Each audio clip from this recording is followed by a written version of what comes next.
see here.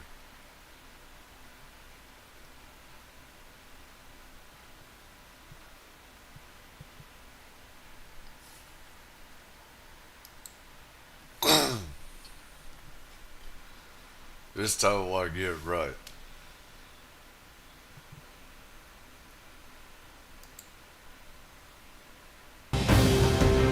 This time I get this shit right. Hello. I tested it and my audio should be working. Well, the title's Hardcore Media. Doing this over again. Some stuff I leave it out. Um, anyways, hopefully if audio goes out again, someone will tell me. Um,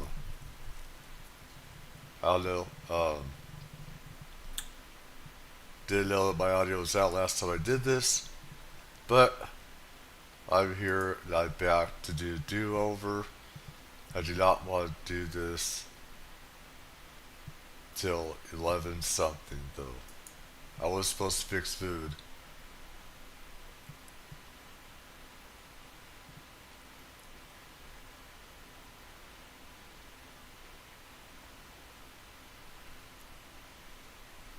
Let's see.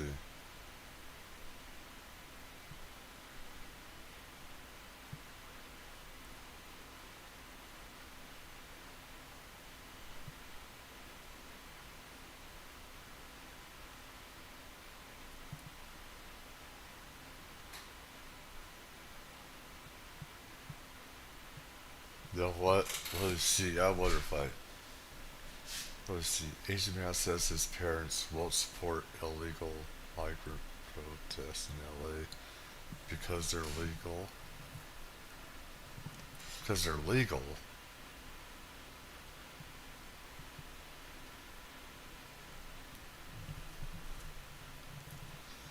Let's see here.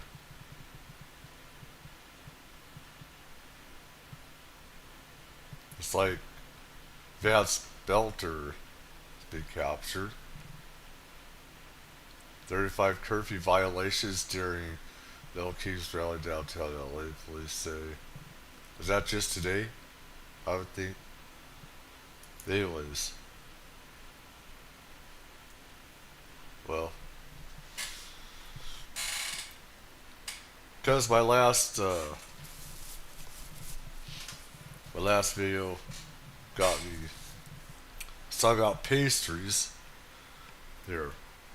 This is from News Nation. Shout out. UAP. UFOs, not UAP. Jesus Christ, I hate when these morons use UAP. They're UFOs. These are UFOs, not UAP. I've been doing this for decades, and I hate that morons, use UAP. That's a fake acronym. I mean, it pertains to some stuff. Love you, Rossi, baby. But sometimes you piss me off. Guys, piss me off. Using stupid UAP when it's not UAP, it's UFO. Hello and welcome to Yes. Reality Check. I'm your host, Ross Coulthart, and today we're taking you to a place very unusual, I can't be very heard! well known. And who would have thought it? Greenland, a hotbed of UFOs. That's Not if you accept surprising. the extraordinary evidence gathered by our guest today, podcaster, lawyer, and UFO researcher Martin Kleist. Now, Martin, I'm going to get you to tell me how to pronounce the name of your UFO podcast. Can you give it to me in Danish, please? The name of the podcast is Uforklarligt, so in English that translates into unexplainable. Uforklarligt. Uforklarligt, yeah. Almost. So there. the word unexplainable in Danish has the word UFO in it as well. Exactly, that's why it's a perfect name for the podcast. Isn't that a wonderful symmetry? And is it a coincidence also that Greenland, a place that's featured in the news so prominently in recent months with the political toing and froing from President Trump about whether or not the Greenlandians should hand over their section of Denmark, for national security reasons. As we all know, President Trump has been running a huge campaign to ask Denmark, the Kingdom of Denmark, to hand over Greenland. Can you first, before we go any further, Martin, explain this politics to us? Yeah, I can.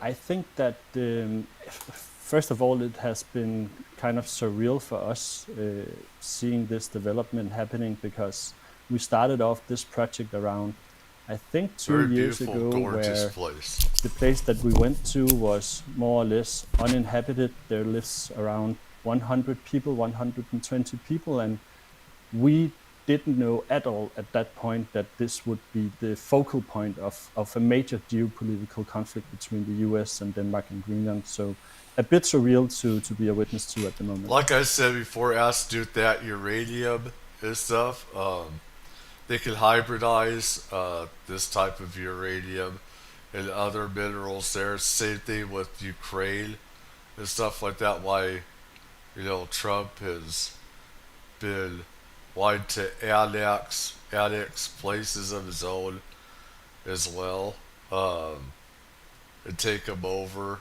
It's because of the military-industrial. It's to further the military-industrial complex, which we don't need more of. We need less of it. And with this special type of uranium, like I said, UFOs also use these uranium in the rocks, sometimes, what I've been told, as fuel. Like I said, before Roswell, okay, there were crashes and stuff like that. Some people told you that this is attributed to the uranium and the rocks and the energy and stuff like that around there. Sometimes it could destabilize the craft. And some of them use it for fuel also around New Mexico, stuff like that. And there were crashes before Roswell even happened and stuff. So, I mean, for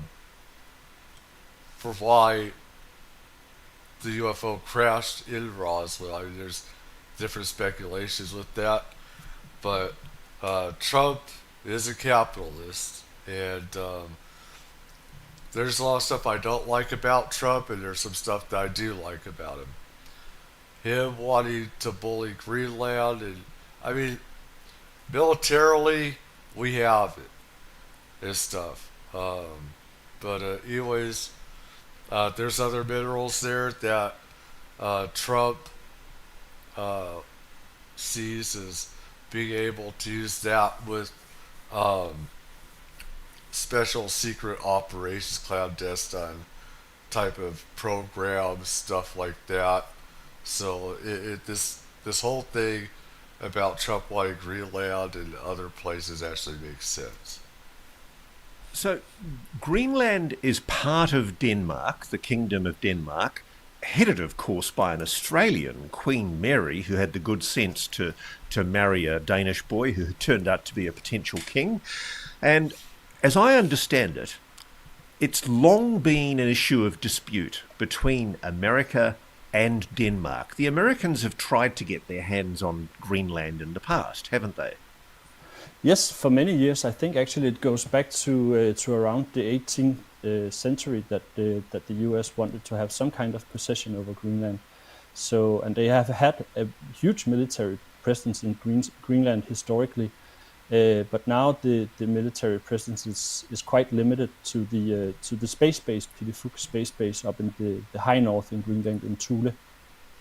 So, what fascinates me is you have made a fascinating As soon as you hear Space Force, you know right there that there is extraterrestrial activity going on of some kind around that area. Same with around Vandenberg Air Force Base and off the ocean, and stuff happening around there is restricted and stuff like that.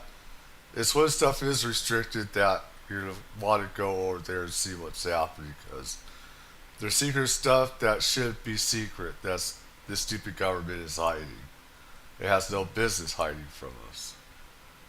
especially with China, Russia, and they know everything that we are hiding. So, documentary about sightings in southern Greenland, and you've travelled to the region with a documentarian called, forgive me if I mispronounce this, Lassi Rabek. Is that a good pronunciation? Have I done all right? That's close enough, yeah. Lasse Rabeck, yeah, that's true. And you've basically caught imagery, video of a mysterious light phenomenon that's been reported for some time by local residents. Let's have a look first at your trailer, which is a beautiful tribute to the beauty of Greenland. gorgeous, beautiful place. Altså af alle de her uidentificerede flyvende ting og sager, der ligesom er, der kan 99% af det forklares. Og den interessante del er jo den sidste del af det, som ikke kan forklares.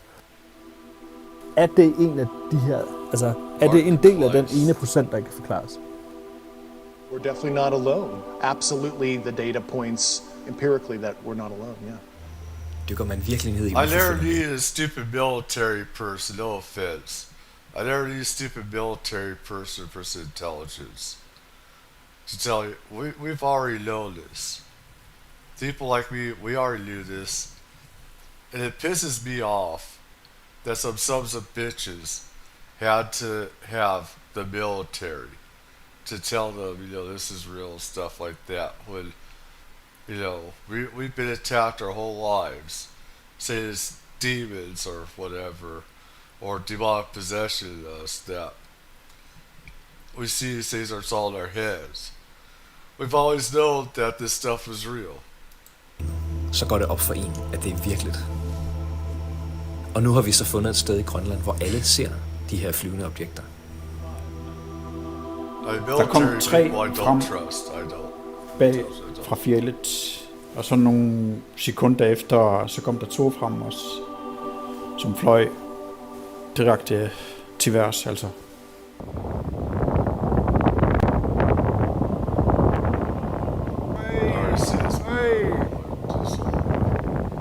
Den skifter jo retning. Ja, den flyver sådan. Den skifter retning, jo.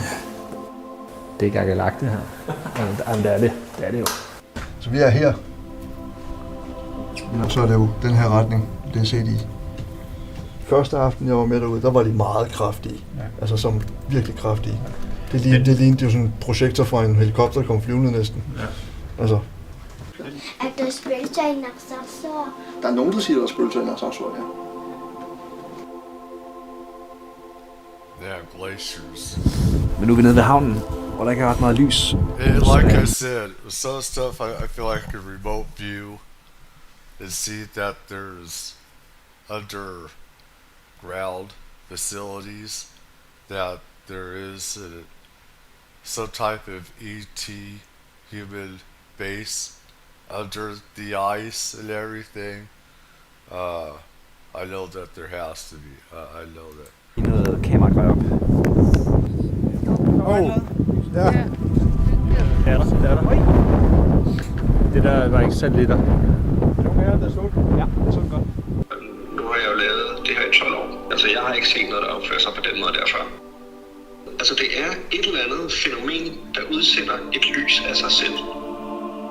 Hvad tænker du, det er? UFO'er. Det må det være. Altså, han ved udmærket godt, hvad det er for et projekt, vi har gang i. Ja. Han ved godt, altså, hans ry og omdømme.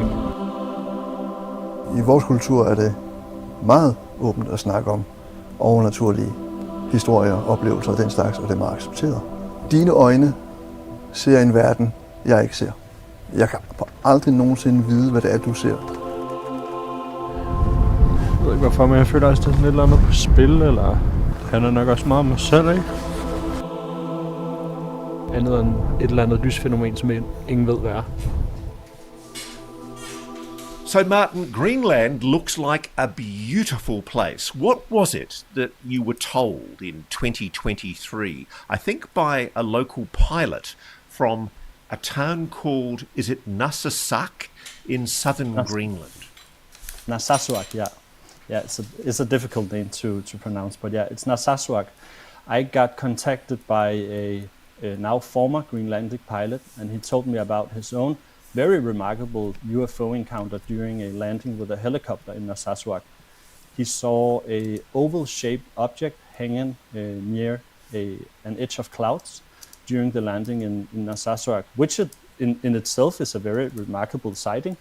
But what he also told me was that these objects were actually being seen on a daily basis up there, and not only by local people living there, they were being witnessed by very credible witnesses such as pilots, air traffic controllers, flight mechanics, and so on. And I was like, this almost sounds too good to be true. But again, I can't dismiss the quality of the witness, so to speak. So I reached out to my good friend and colleague Lasse, as you mentioned, and said, I've heard about this story. I think we need to go right now, actually, because they're seeing them up there right now. So I think we left within a week for Greenland to see if we could see something from... Well, like I said before, also, we lost... we had a downed B-52. Lost hydrogen nuclear weapons at a time. We lost one in the water. It's still down there. And we did tell the Danish government for like about a month, I believe. Something like that. And so, this is corruption on Trump, why he wants to take over Greenland and everything. They have a gold mine there of different resources and everything. This is part of is a military-industrial complex. For ourselves. And that was a very interesting trip, I must say, the first trip up there, because we did see stuff for ourselves up there at the first trip. Let's go back to that pilot for a moment. So he was seeing a light, just a light, or was it a solid object? That was, my interpretation of it was that it was a solid object, an oval-shaped object, very luminous, hanging near the edge of some clouds.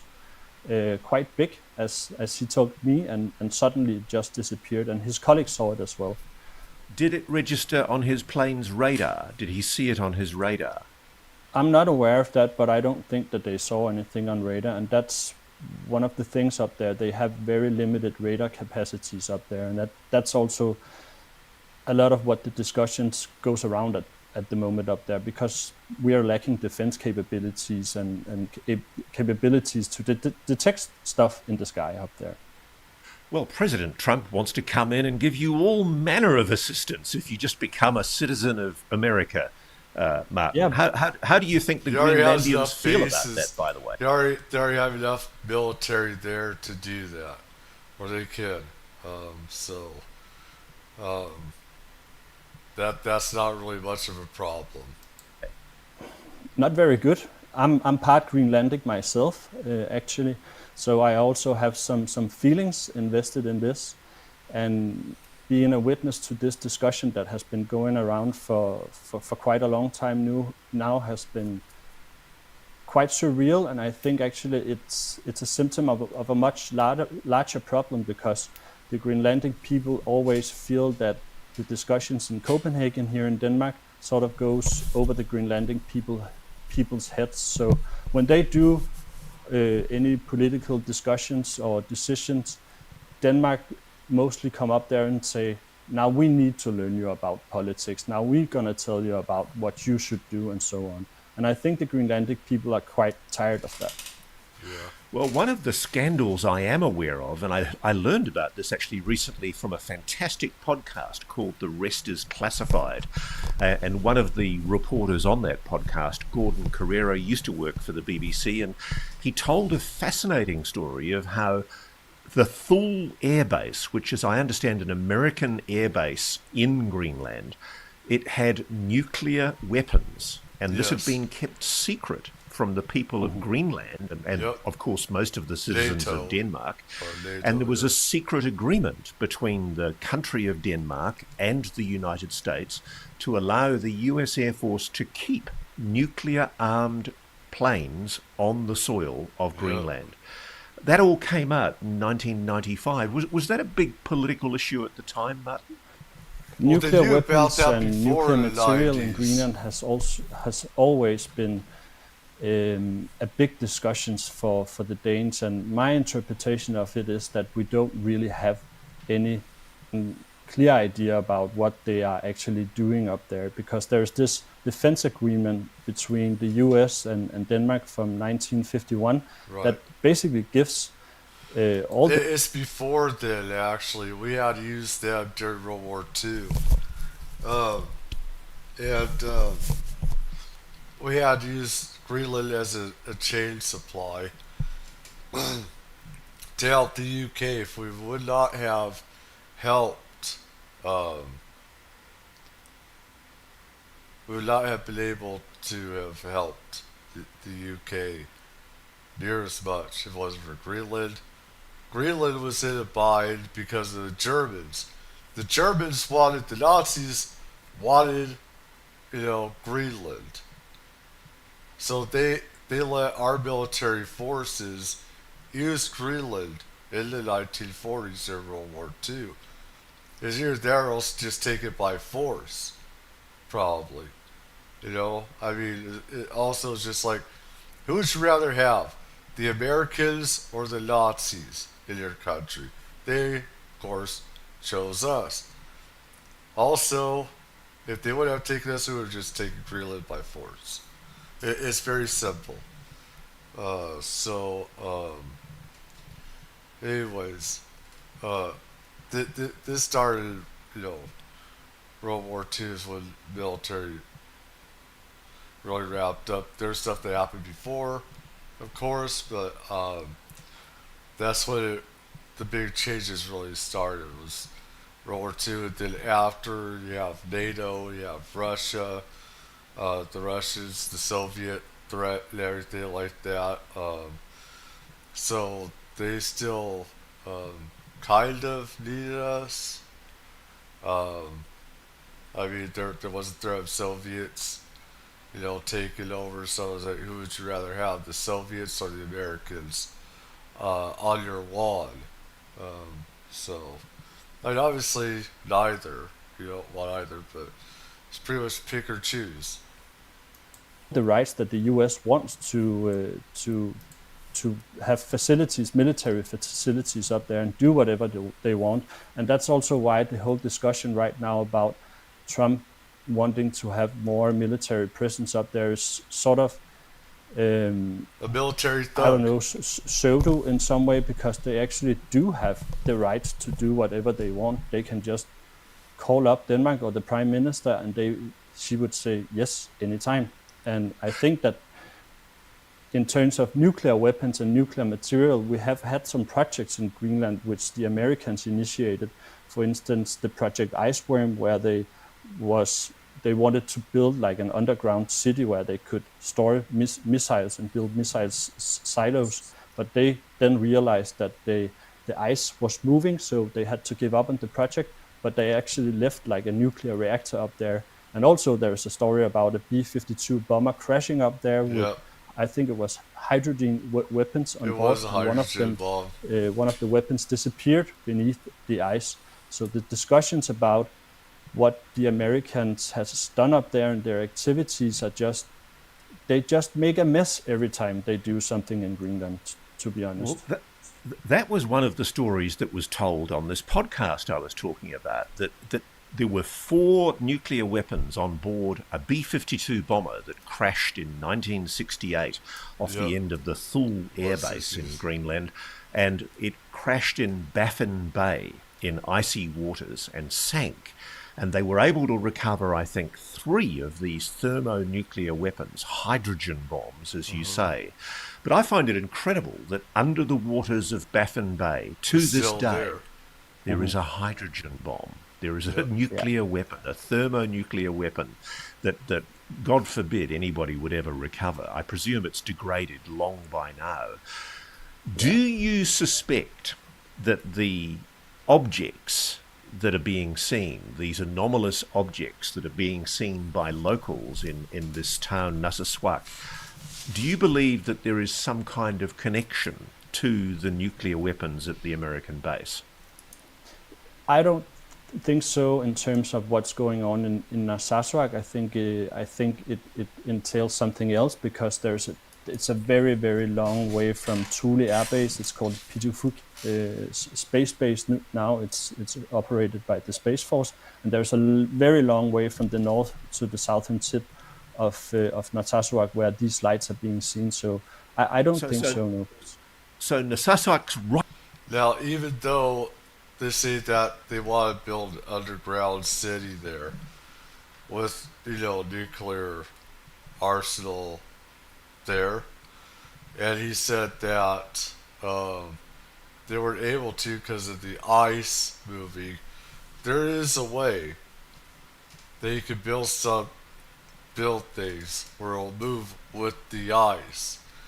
And I do believe that ETs and stuff like that, in conjunction with humans, they're going to be able to build some type of facility probably to do that. These UFOs are also coming from underground. So, right down the very bottom in the southern fjords of Greenland, and Pituffik, which used to be Thule Air Base, the one I'm talking about, that's right up in the north. Is that right? Yeah, very much high up in the north, yeah. And what I find fascinating is Vice President J.D. Vance visited the Pituffik Air Base in the period before the election. I mean, there was a lot of priority given by the Trump team. Okay, let's ask it this way. You don't think there's a UFO nukes connection necessarily, but do you think that the UFOs are a subject of interest, or do you suspect that they're a subject of interest at the Pituffik Space Base? What's the purpose of the Pituffik Space Base? And do you think there are other agendas from the president, Mr. Trump, and they're different from perhaps the rare earth minerals explanation? We're all told that Greenland has an enormous amount of rare earth minerals that are very, very important to national security, and that we need access to those rare earth minerals, and America needs, for some reason, to take over Greenland in order to achieve that. There's not a lot of logic in that, because I would have thought from the sound of it, the government would allow the Americans to dig up whatever they wanted in Greenland to facilitate the defence agreement. What's your take on all of this? What's Pituffik all about? And is the rare earth minerals issue an issue as well? I think that the primary focus for the space base up there is to monitor what comes in and out of our atmosphere. It basically serves as an early missile warning system for everything that comes from the east, for instance, Russia. So they are carefully monitoring whatever comes in and out of the atmosphere up there. And that's sort of their... I didn't get a drink real quick. Get a drink. Besides this. Get you.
key focus.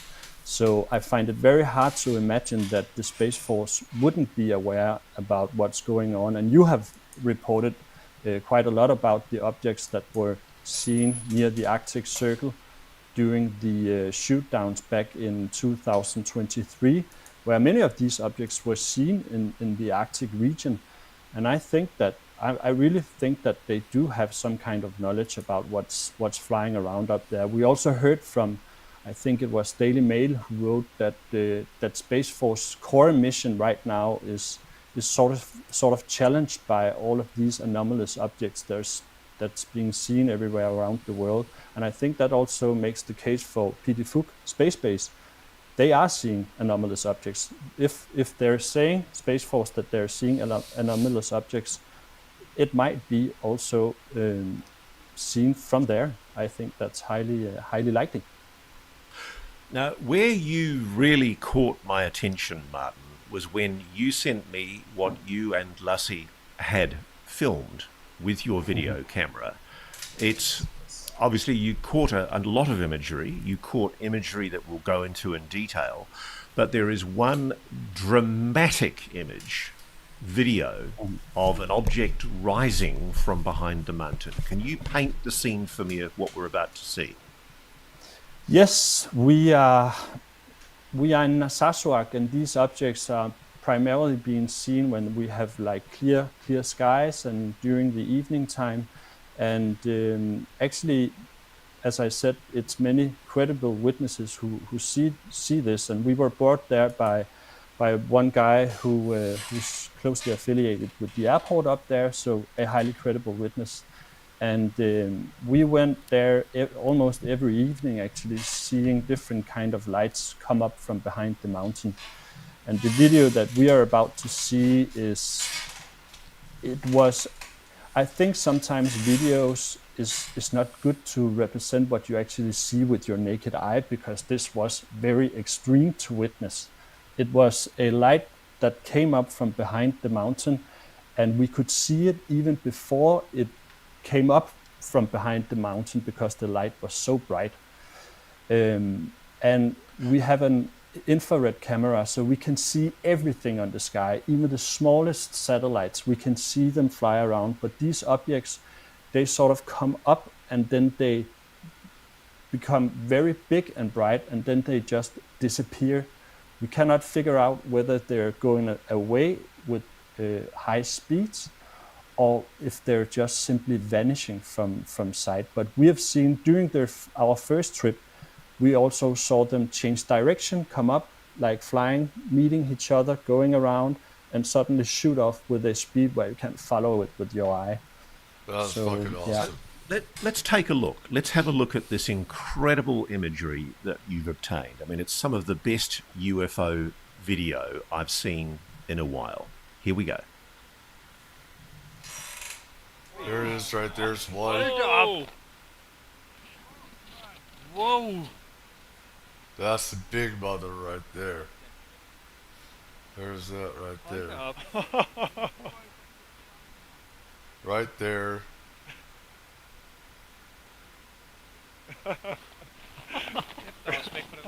It's fucking awesome.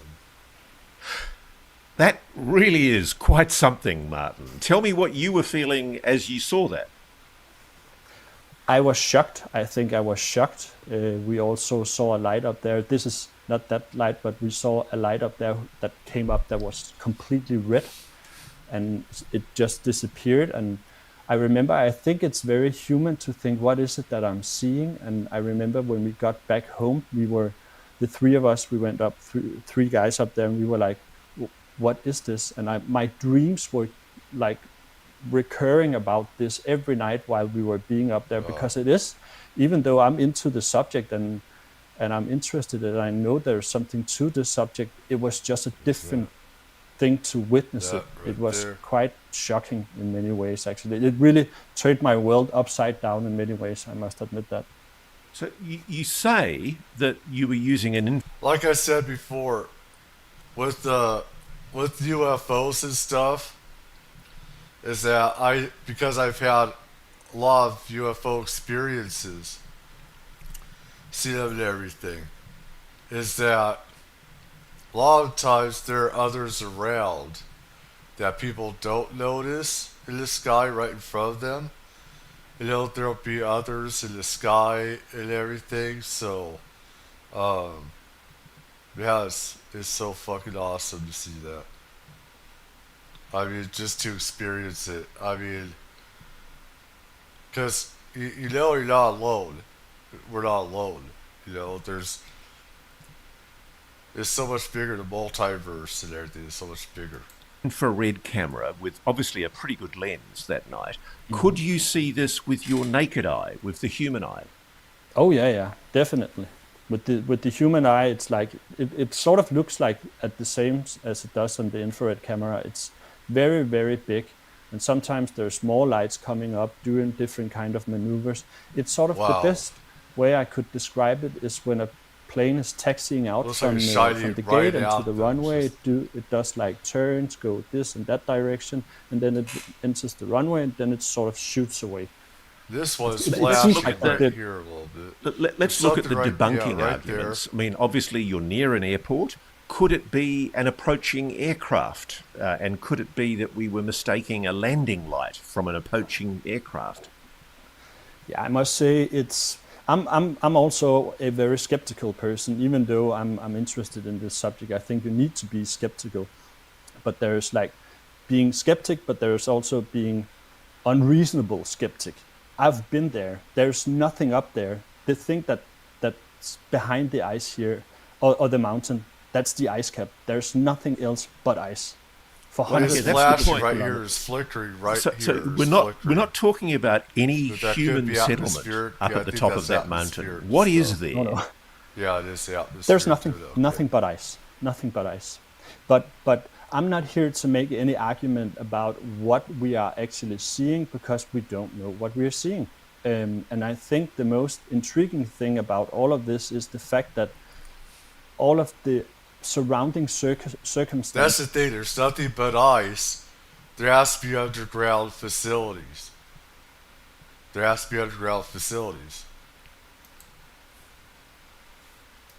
About these lights are the most weird part, because when these lights come up, we see flashes of light, like flash bulbs around completely different areas of the sky. We see like these flash bulbs come out. And we could sort of predict, actually, when we saw some flash bulbs coming, we could see that just in a minute, and you can hear that on some of our footage, just in a minute, a new light will come up, and surely the light come up.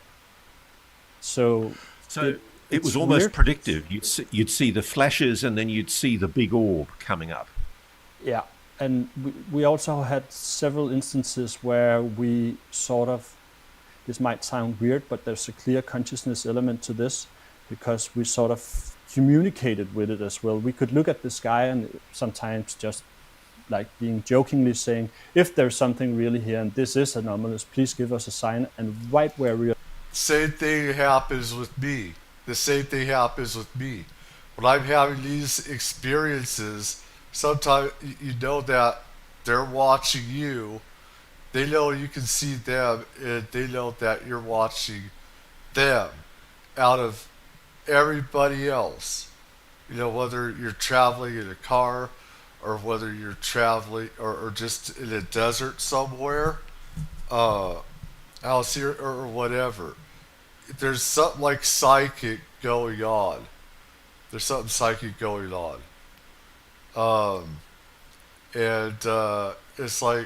sometimes they'll pulse that light as well. But yeah, you just know that they're watching. There's some type of communication, a psychic level going on. We are looking, we see this flash. Doof. We tried that so many times. I hope you can hear me okay. So it seems very playful in some way. Did you capture that on film? You can hear us talking about it, but we didn't catch that on film because our cameraman, he was actually standing with his back to me and my friend, and we were looking up at the sky and said that, and then this big flash came around. And we have actually tried that quite a number of times, where our instruments, our camera equipment sort of malfunction in many weird ways, especially during our first trip up there. We had like a lot of material just on mysterious ways just disappeared.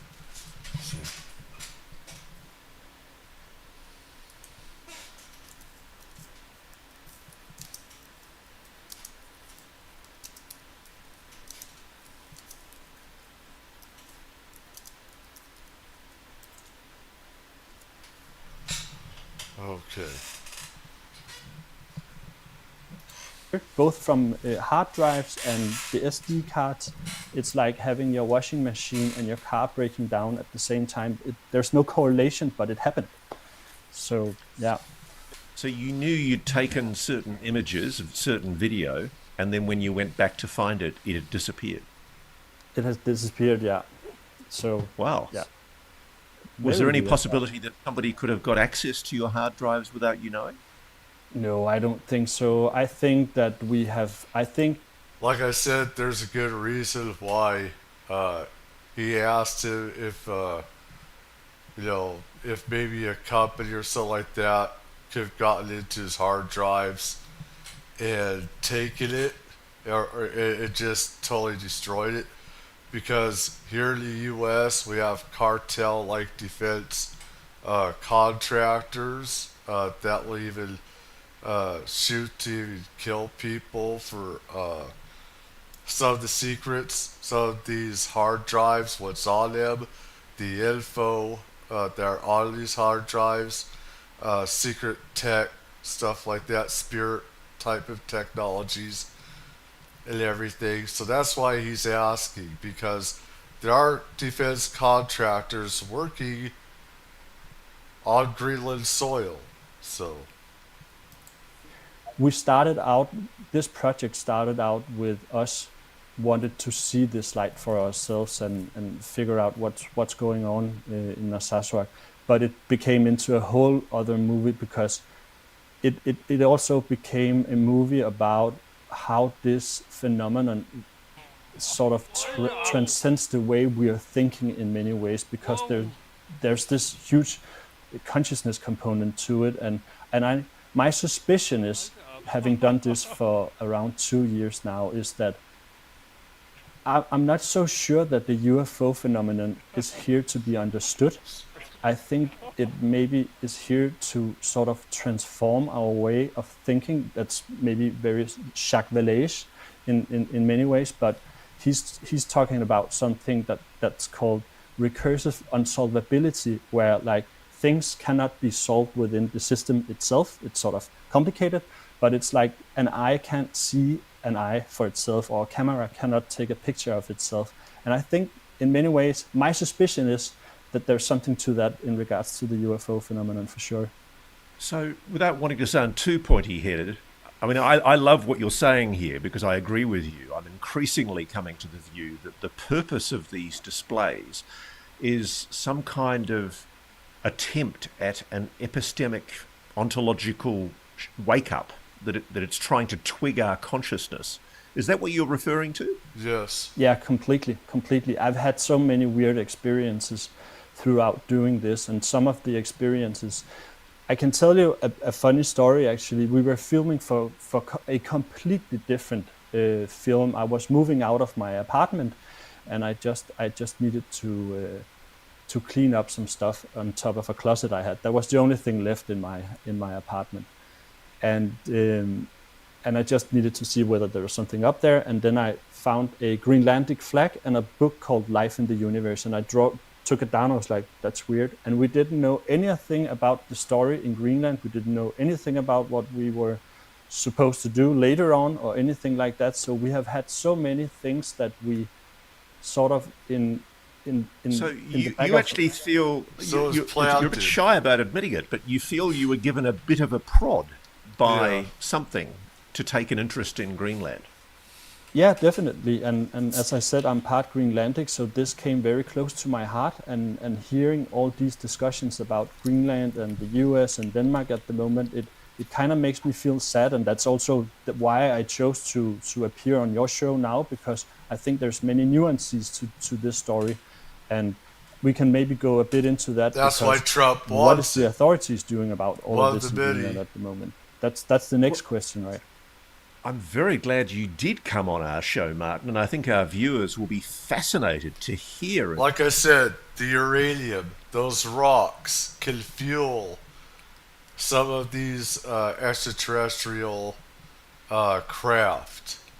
Some have also been said to also make UFOs crash as well, from what I've heard. But some UFOs have been also been reported to use these special, the uranium in these rocks, like here in the U.S., in New Mexico, and there in Greenland, they can hybridize, re-engineer these minerals, and use it for special technologies, special program stuff, and everything else. This is trillions of dollars, or hundreds of billions at least, for the military-industrial complex. Trump knows this. So, this and ETs running around there, this makes sense. And see what you've captured. Tell me a little bit about the indigenous peoples of Greenland. Is there like an indigenous native population of Greenland? Yes, but it's very, very limited. And I think, to be also with respect to the Greenlandic people, I think they have also come a bit away from their native heritage. But there are native people who are up there who have thoughts about this. In mythology, they have a saying about flying kayaks traveling from the spirit world to our world. And that's sort of like things that maybe people like Diana Pasolka has talked about as well, that we have these myth or descriptive talks about what they are actually seeing. And we actually spoke to a native shaman up there who told us that we have been seeing these lights forever. We know they're here. We know the red lights, but we don't write them down. It's only the white man who writes them down. And I think that's very indicative for maybe all this UFO discussion as well. I think we need, especially in terms of native people, I think we need to be more respectful for their way of thinking and their way of dealing with these topics. Because in Greenland, before Ross says something, is that tribal people, native indigenous people, we already knew this stuff and everything, and people have always dismissed us, that we're crazy, or people would say that, like people me say that there are demons inside me, or Satan's inside me, or whatever, taking over. It's all just bullshit and everything. It's part of stupid religion. How, the reality is that UFOs, ETs, and all this stuff are real and everything. Don't listen about religious BS or anything, and how, they like to make fun of the tribal people when, they talk about cryptids, spirits walking the earth, and that stuff is actually real. So do really have, it's an integrated part of their reality, having a supernatural view. It's not supernatural for them. They have been living with nature forever. So right. UFOs or hunting, it's just a part of nature for them. Do they, when you say that they've got a long history of seeing these objects, do the locals talk openly about seeing them? Is there a candor? Are people prepared to talk about it, or are they a little bit shy about discussing it? Of course, they're a bit shy. The Greenlandic people are not the most talkative people. You need to build up a certain kind of trust.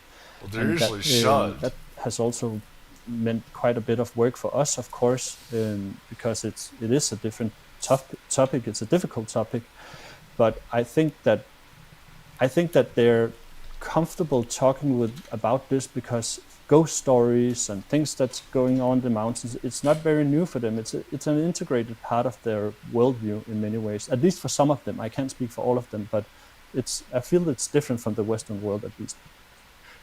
Let's talk about the objects. You described an oval object that was seen by the pilot.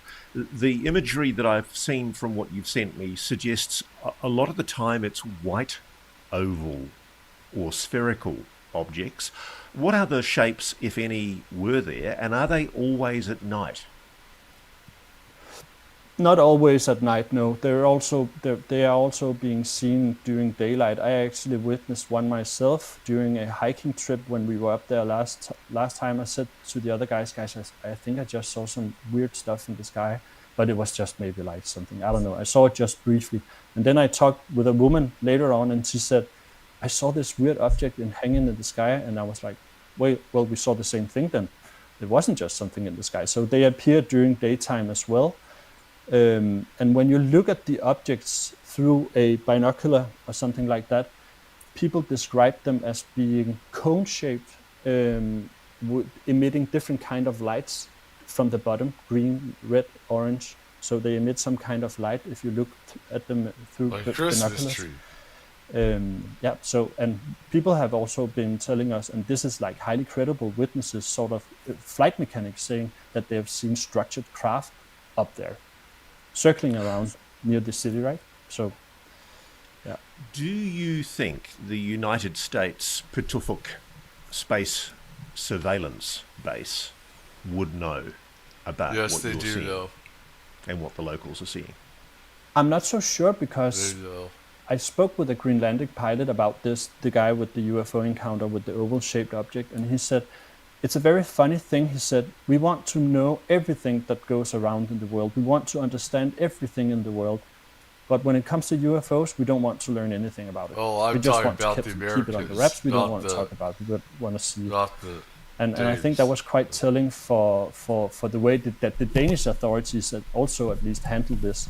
And I think that this story actually has the potential to make the government or the authorities that right now are having huge discussion about security in Greenland, they should pick this up. They should take this seriously, not at least from a security policy perspective, but more in the perspective about taking the Greenlandic people serious, because care of they that have made inquiries and they have reported this to the authorities, but they're getting sort of stonewalled.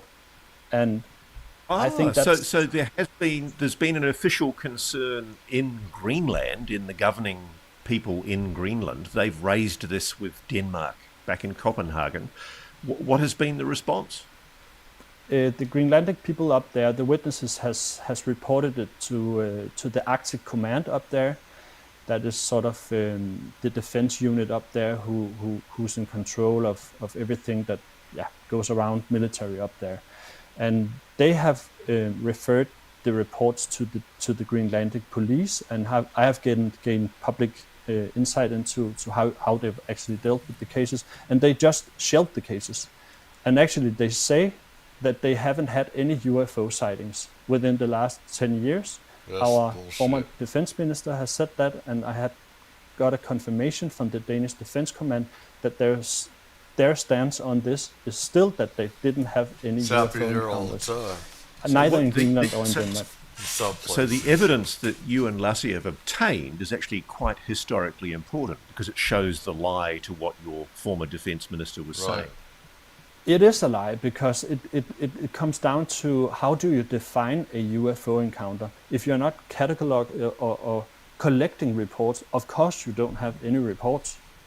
And I asked them, do you collect reports from military witnesses? No, we don't have any system for registration of that. And if civilian reported, they are being referred to a amateur association, a UFO association that's not my words, but they are being rumored to be unjustifiable or skeptics, so to speak. So I've sometimes wondered that it sort of feels like something that's being done with arrow in many ways, right? So you don't think for sure that the Americans know about what you're seeing in Sasasuaq and what the locals are talking about. But it's well known in the Greenland community that these objects have been seen for a long, long time. Actually, a Danish media outlet for not part. that long time ago actually made a story about that Trump's interest in Greenland actually centers around the southern part of Greenland, and especially this place because it's full of rare earth minerals and uranium, of course. And actually, there's a legal dispute going on right now between the Danish government and also an Australian mining company. And ETI, I know this story well, and they're claiming, I think, 11 billion Australian dollars from the Danish government because the government declared that it was going to ban uranium mining, and apparently they'd previously supported uranium mining. Has there been a change of government in the last year or so in Denmark? There's a new government in Greenland as well. We just had an election in Greenland, and I'm not quite sure what their stance on this is, but I think the facts are clear. If they're digging for rare earth minerals in what's called Kvanefjeld, that's the mountain up there that's rich on all these things, they will undoubtedly pull up uranium and make a mess, do a lot of pollution, and I don't think it's in anyone's interest. So, Martin, can I ask you this? Have you been able to do any research on whether there's a correlation between the known rare earth uranium deposits and other deposits of precious metals and the sightings that you've been collating of unidentified anomalous phenomena? Is there a correlation? I'm quite sure there's a correlation in that way. We spoke with some of the locals up there who said jokingly, maybe they're coming here to collect uranium or something like that. Yeah, like my sense, my gut feeling, I don't know, but it kind of looks like, especially during our first trip up there where we were seeing them doing like maneuvers and stuff like that, it definitely looked like. Well, there are reports in South America, I remember on the History Channel, where in one episode, one place in South America, they took like at least 1 billion gallons of water from a lake. UFOs had taken. So they need some of our resources. They're here for some of our stuff as well. I mean, so that's nothing new to me at all. That they were doing something. It looked like that they were performing some kind of task. Difficult to say what kind of task, but we have what were they doing that made you think it was a task that they were performing? Just the way they came up and another object came up, and then they sort of met and did like different kind of maneuvers around and then shut off. It seems like it was, I don't know, like a point where they were coming in and out from. It's highly speculative. We don't know anything about what this is. Well, the thing is, with some of these sightings that I've had and other people have had, there's some sort of like psychic thing where you know that they're doing in some ways. You just know. I don't know, I could be way off with it, but I think he's right on. What it actually is, but it looks anomalous. That's the only thing I can conclude, right? What direction? I mean, obviously you saw the large glowing orb come up from behind the mountain. From where that orb rose, is it solid land that it must have come out of, or is it valleys? I mean, what are we talking about? Did it come from within the ice cap, or what's behind that mountain? That's the big question. What's behind that mountain is just ice. So during our second trip up there, we actually chartered a helicopter, and I must say this is fully self-funded. So it has been quite an expensive thing to do, but we need to figure out what this is about. So we chartered a helicopter up there to the top of the mountain where you see the lights come up from. And we have had very good weather, and we have like the most beautiful scenery with northern lights that we could almost touch up there. It was actually it's a bit of a luxury problem, but it actually hindered our view a bit with all the northern lights. But we saw the lights as well come up, and it was very difficult to say where they came up from, if it was beneath the ice, from behind the horizon. It seemed at that point like it was further away, and that kind of correlates with our feelings about this playing with us. It has been playing with us since we started doing this. Well, it's like I said, we have stuff, inside mountains. We have places in national parks, and even Grand Canyon, many other places. And it's closed off for a reason. And people say, there's a lot of paranormal activity at these places. There are ley lines, electromagnetic fields, time differentiation, stuff like that moves differently, back and forth, ebb tides, and so we have a lot of stuff underground in the mountains, and it can look like a mountain, and then it can just move, it can just open up. You have Area 51 where part of it can open up, the ground or whatever. You have side of a mountain that can open up, at different places.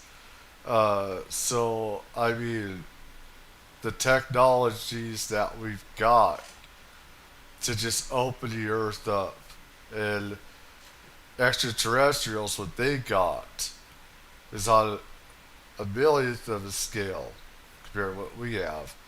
I mean, the earth could just open up and these objects come out. This whole documentary project. So you haven't been able to triangulate where it was in the sky, how far away it was and how high it was. That would obviously hinder your ability to say how large it was, but it sure as hell looks like an enormous object. What's the distance from where you were filming to the mountain ranges from behind where it rose? It's about 10 to 15 kilometers from there. So it's clearly a huge object. I mean, we're talking about a gigantic, if it is a craft, a gigantic craft. It is, and I think that's also very Jacques Vallée-ish, so to speak, and I think Jeffrey Kripal also speaks a bit to that, but we have always felt throughout this project that there's a sort of a pendulum swinging forth and back, also during the movie, where we are like, are this just satellites or are this truly anomalous? And then the day after, we see something completely out of this world, so to speak, and then the pendulum swings back again. So this thing where the stuff always seems to be in sort of a gray area, I think we witnessed this characteristic very much firsthand for ourselves, at least.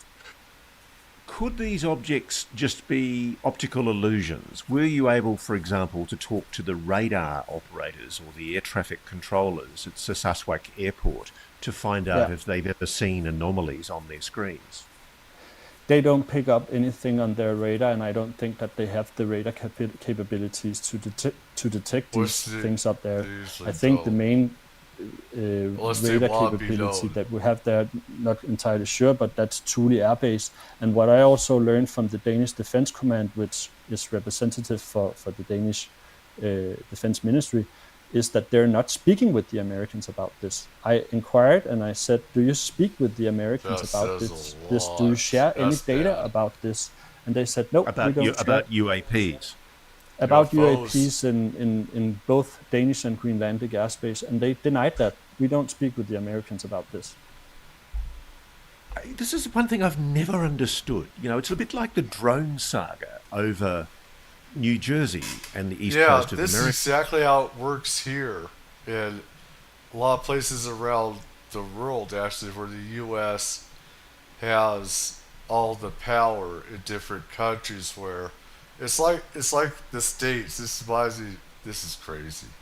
It's like going back here, how the States, how there's the state jurisdiction, there's a federal jurisdiction. Obviously, the Americans is the federal jurisdiction above the Danish one, where we're pretty much in charge of the military part. The Danish is the state part. So this, I feel sorry for the people, I really do, because I believe very much they have their own country like that, but, we have assets there, and everything. I mean, some stuff that we got is just for air traffic and radar, just small radar stuff. Other stuff is a lot bigger, so it depends. America. And here in Copenhagen as well. And in Copenhagen as well. Yeah. I mean, whatever they are, we know that some kind of anomalous object is making incursions into very sensitive national security airspace. Yep. And here you have objects, unidentified objects, apparently solid, maneuvering intelligently over an extremely resource-sensitive area of Greenland, which even the President of the United States admits is a national security-sensitive part of the world. Why wouldn't the Danish military command prioritize finding out what these objects are? It's part are? of the military-industrial complex. It is so weird, and that's also the reason why I am appearing on your show. Normally you don't go out with findings and stuff like that before you release your film, but since this whole political debate has exploded, I think we need some people at least who have like a superficial, so to speak, knowledge into this. Also needs to appear and say this is a paradox. You're having so many discussions about security in Greenland, but in reality, it seems like you're not giving excuse my language, right? But they don't. So you do believe there's a correlation between where these objects are appearing and known deposits of certain rare earth minerals? Yeah, sure, because if you look at what happened in Rua in Zimbabwe back in, I think it was the 90s, there was also some kind of mine nearly located to this. And if you look at what's going on in Hessdalen in Norway, which is actually quite remarkable at the same latitude. This is the reason why Russia has had their own type of mercenary groups out there as well, not just for to balance the United States in the region, but because there's uranium and some of the stuff that they got. They have gold there as well. The guy that was head of Wagner Group, that thug Prigozhin, he had diamonds, gold, that they were killing off people and having a slave trade there in Africa, going for them. The Americans are also there. We got special operations groups in Africa that we want minerals there as well. I mean, what's happening in a lot of these countries is criminal. It's just people don't know about it. But, and with these special technologies, reverse engineered, and even ET technology, is that they can use some of this energy too as fuel and stuff like that, depending.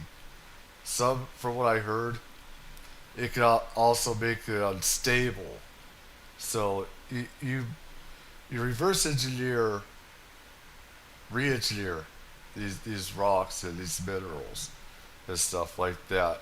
Imagine the power of what their worth is. Hundreds of billions, couple trillion over time, depending. Latitude as Narsarsuaq is exactly on the same latitude. Wow. So we have many interesting connections there, and I think there's a link to the rare earth minerals, and that could be both foreign adversaries checking it out, or it could also be non-human intelligences. Who knows?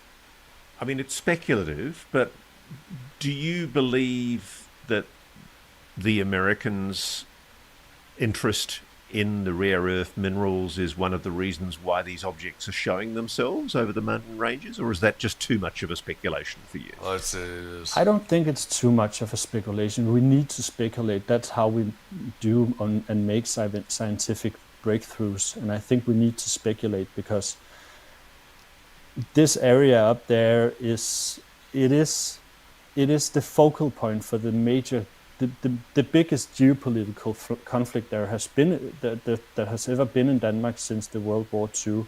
And actually, I spoke with one of the witnesses up there, and I asked him, "What do you think these objects are?" And that's 2 years ago or something like that. And he said, I think this has some time component to it. I think it might be time travelers or something like that, which Michael P. Martis has been alluding to. And I was like, time travelers here in the most remote part of the world where nothing is going on. I couldn't really see the connection. Now we are here 2 years later with Greenland being the focal point of the most biggest conflict in political terms in Denmark since World War II, right? So who knows? So they were basically flagging that this area is going to be an area of interest. Isn't it unusual that they went to, of all places, Greenland, to the Pituffik space base? And I know that you have spoken with his son, Donald Trump Jr., right? So I know he's highly interested in the UFO subject, and who knows, he might be privy to more information about what's actually going on than we are. And I think that if you look at how many anomalous objects that are being witnessed in the Arctic, I think actually the Arctic is one of the biggest hotspots, especially because it is so remote up there. You know, it's funny, I interviewed Christopher Mellon about 2-3 years ago now, and he confirmed that shortly before the series of 2023 sightings that we all reported on, these anomalous objects, that one of them being a Chinese balloon that was seen across the continental United States and Canada. Shortly before that incident, I think it was on the 1st of February 2023, he heard what I'd heard from a source in NORAD, which is that there were 9 UAPs that were detected very close to the Arctic Circle, slap bang in the middle of the Arctic.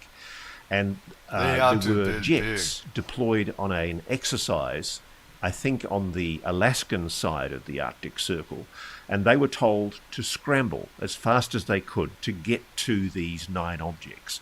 And the interesting thing is that by the time they even got anywhere within close to those objects, the objects just disappeared in an instant off the radar screen. And I was told the radar operator... And that's actually a very interesting information, and I would very much like to know which kind of direction that these objects flitted to. Could it? So would I. So would I. I wasn't told that detail. But I mean, it's all, I mean, I guess when you're at the top of the world like that, it's all very close together. I mean, Alaska's not that far from Greenland as the crow flies. And of course, as America knows, it's not that far from Russia. And this is why Greenland is of such strategic importance. Do you buy the explanation from the United States that Greenland is a national security imperative because of, one, its strategic location, and also its national security importance because of those rare earth minerals? It doesn't seem to make a lot of sense if, as you say, the Denmark government's going to give them what they want anyway. Yes, I think it's very difficult for the Danes and also the Greenlandic people to figure out what's actually going on, because the US, they can more or less do whatever they want up there. So for me at least, I have a difficult time figuring out what's the primary goal with it. I don't think, and I must say, I don't think it has anything to do with anomalous objects being seen in the sky, because I don't think that I think the US might be aware due to the Space Force activities in the northern part of Greenland, but what the sense that I got from the Danish Defense Command and so on. I mean, we got assets in space. We have assets on the ground here in the United States, where we could track, UFOs around the world. We have that capability. The only time we don't see anything is if they don't want us to see them. But we could change the radar around and things around where we could detect these things, usually, Depends on how they change their tech as well. That they are not taking this seriously, and I think, and that's also a thing that I want to say, a lot of the political discussions, it goes over the head of the Greenlandic people, and and I think this case is sort of a symptom of that the Greenlandic people sort of report something to the authorities, and when you gain insight into how the Danish government are actually handling these inquiries or reports, the Danish government just swoops it off and say, well, there's nothing to look at here. So that it's a very good example about on how the Danish government always just try to tell the Greenlandic people what's best for them, and I think that's highly critical, especially considering that there's things flying up there that no one knows what is. Why do you think the Americans really want Greenland? I think it is due to military security concerns, because we have seen like the waters up there are melting. It creates new ships paths, and I think it's about the rare earth minerals definitely, and there's also more to the story in terms of the rare earth minerals that might not be suitable for discussing here, but there is things that kind of indicates that the U.S. has an invested interest in what's going on up there. So I'm aware from my own sources that there are certain types of rare earth minerals that are absolutely vital for some of the US's most sensitive weaponry, including nuclear weapons. And some of those rare earth minerals are only obtainable in certain parts of the planet. Really does beg the question, is there somebody else taking a close interest in those rare earth minerals as well? I mean, your potential documentary is going to be asking some very interesting questions, Mark. Yeah, and I think we need to look at our defense contractors and our partners in Greenland, because PD Fug Space Base, which is it's called now the former Thule Air Base, Battelle Memorial Institute actually also has a role to play there, because they're handling stuff such as security clearances and all sorts of other stuff in the Thule Air Base, and they actually do also have a research facility at the middle of the ice cap called Camp Summit, and like that's being operated by Battelle Memorial Institute. And people who know a bit about the UFO subject might also know that that could be interesting. Could be interesting. So you're telling me Battelle Memorial Institute have a research facility separate from Pituffik Space Station in Greenland? Yeah, in the middle of the ice cap, on top of the ice cap, yeah. And what exactly is Battelle Corporation researching? I think they're just doing scientific research into... of course they are. Yeah, they wouldn't be doing anything for any military applications or anything like that. This is fascinating, Martin. And do people ask any questions in Greenland when an organisation like Battelle suddenly establishes a research institute in the middle of Greenland? No, usually our Danish politicians, they don't even ask questions about anything in terms of defense contractors or anything like that. We happily just buy a big amount of airplanes from Lockheed Martin or do deals with the Battelle Memorial Institute, and I don't think that our secret stuff with those bastards. Politicians are very much interested in this subject, but they should be, because we have documented, at least I would say, some of the footage that we got. It can be discussed, it can be analyzed, and that's not what our film is about. Our film is not anything sensational or revelatory or anything like that. Why not? It is actually about how the UFO phenomenon transform people, and so that's also why I'm appearing here, because maybe someone else can pick up the journalistic ball and run with it, because it's not for us. And actually I've felt a bit frustrated with the fact that this whole thing has exploded in our hands the way it has done, because there are things flying up there. So we're having all these hypothetical political discussions about how many new drones should we have in Greenland, and maybe Russia or China could fly or do something else up there. But we can document that it's all basically, a scam. All that if you scam. want to fly up there, you can do whatever you want. And the Danish authorities, on at least what they're telling me, are not doing anything about it. So this isn't a political issue at all, the issue of unexplained anomalous phenomena appearing over Sasaswak, which is one of the most sensitive rare earth minerals locations in the world. For sure. Yeah, I think the political implications of this is much bigger. And I think I also told you, sent you a clip from a Danish fiction series that's also on Netflix right now. It's called Born, and it actually surrounds a geopolitical conflict in Greenland, Denmark, and US that's sparked by an unidentified flying object up there. So it sort of sets the scene of how big this actually is. If there's actually things flying around up there that no one knows what is, we need to look into it and investigate it. So Martin, I'm not saying this is happening, but if hypothetically Battelle Memorial Institute was test flying, I don't know, some kind of anomalous craft in one of the most remote parts of the world, you couldn't go far wrong by going to a place like Greenland, could you? Well, we got Lockheed Martin. Would be a very good place to do it. And we have heard many stories, and I'm looking very much forward to putting out our documentary, because we have done some completely amazing interviews with not just local, with like highly credible people who have seen the most amazing stuff up there. Well, I'm looking forward to your film. What are you going to call it, and when can we see it?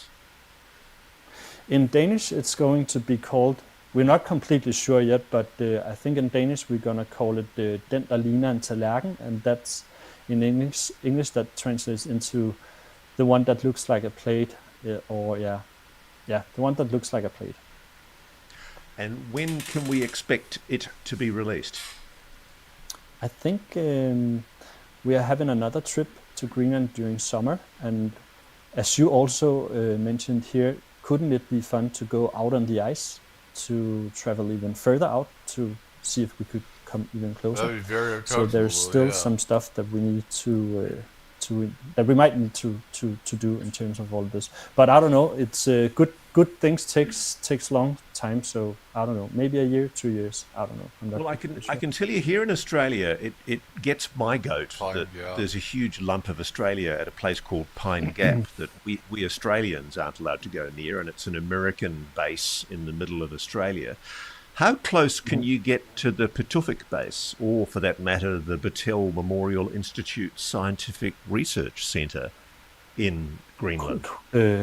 Quite close. I think you just need to have the proper security clearances and so on. But I think that's Battelle who administrated of them. But can a Greenland citizen? They can't walk into the joint, can they? No, they cannot. It's a military facility, and I don't think that they do. It's a very limited number of personnel up there. I don't think they do. And I think also we need to tamper down the speculations just a little bit, because of course it's interesting that Battelle has some kind of appearance up there, but basically it's a very, very small base. Of course they have some extreme good radar capabilities up there, and they're monitoring the sky, but the leap from going there to speculating into whether they're involved in something completely crazy out of this world, I think that would be quite a maybe also too big of a leap. But it's an interesting connection, of course. I would admit that as well.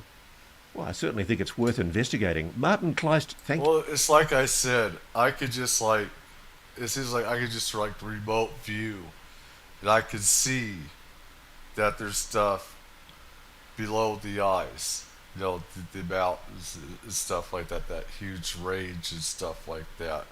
It's like I could just see right under that. I could see stuff and everything. But anyways,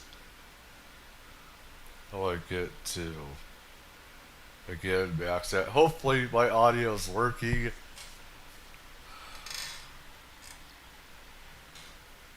Otherwise, I should just go to sleep or something. I don't know. But let's see.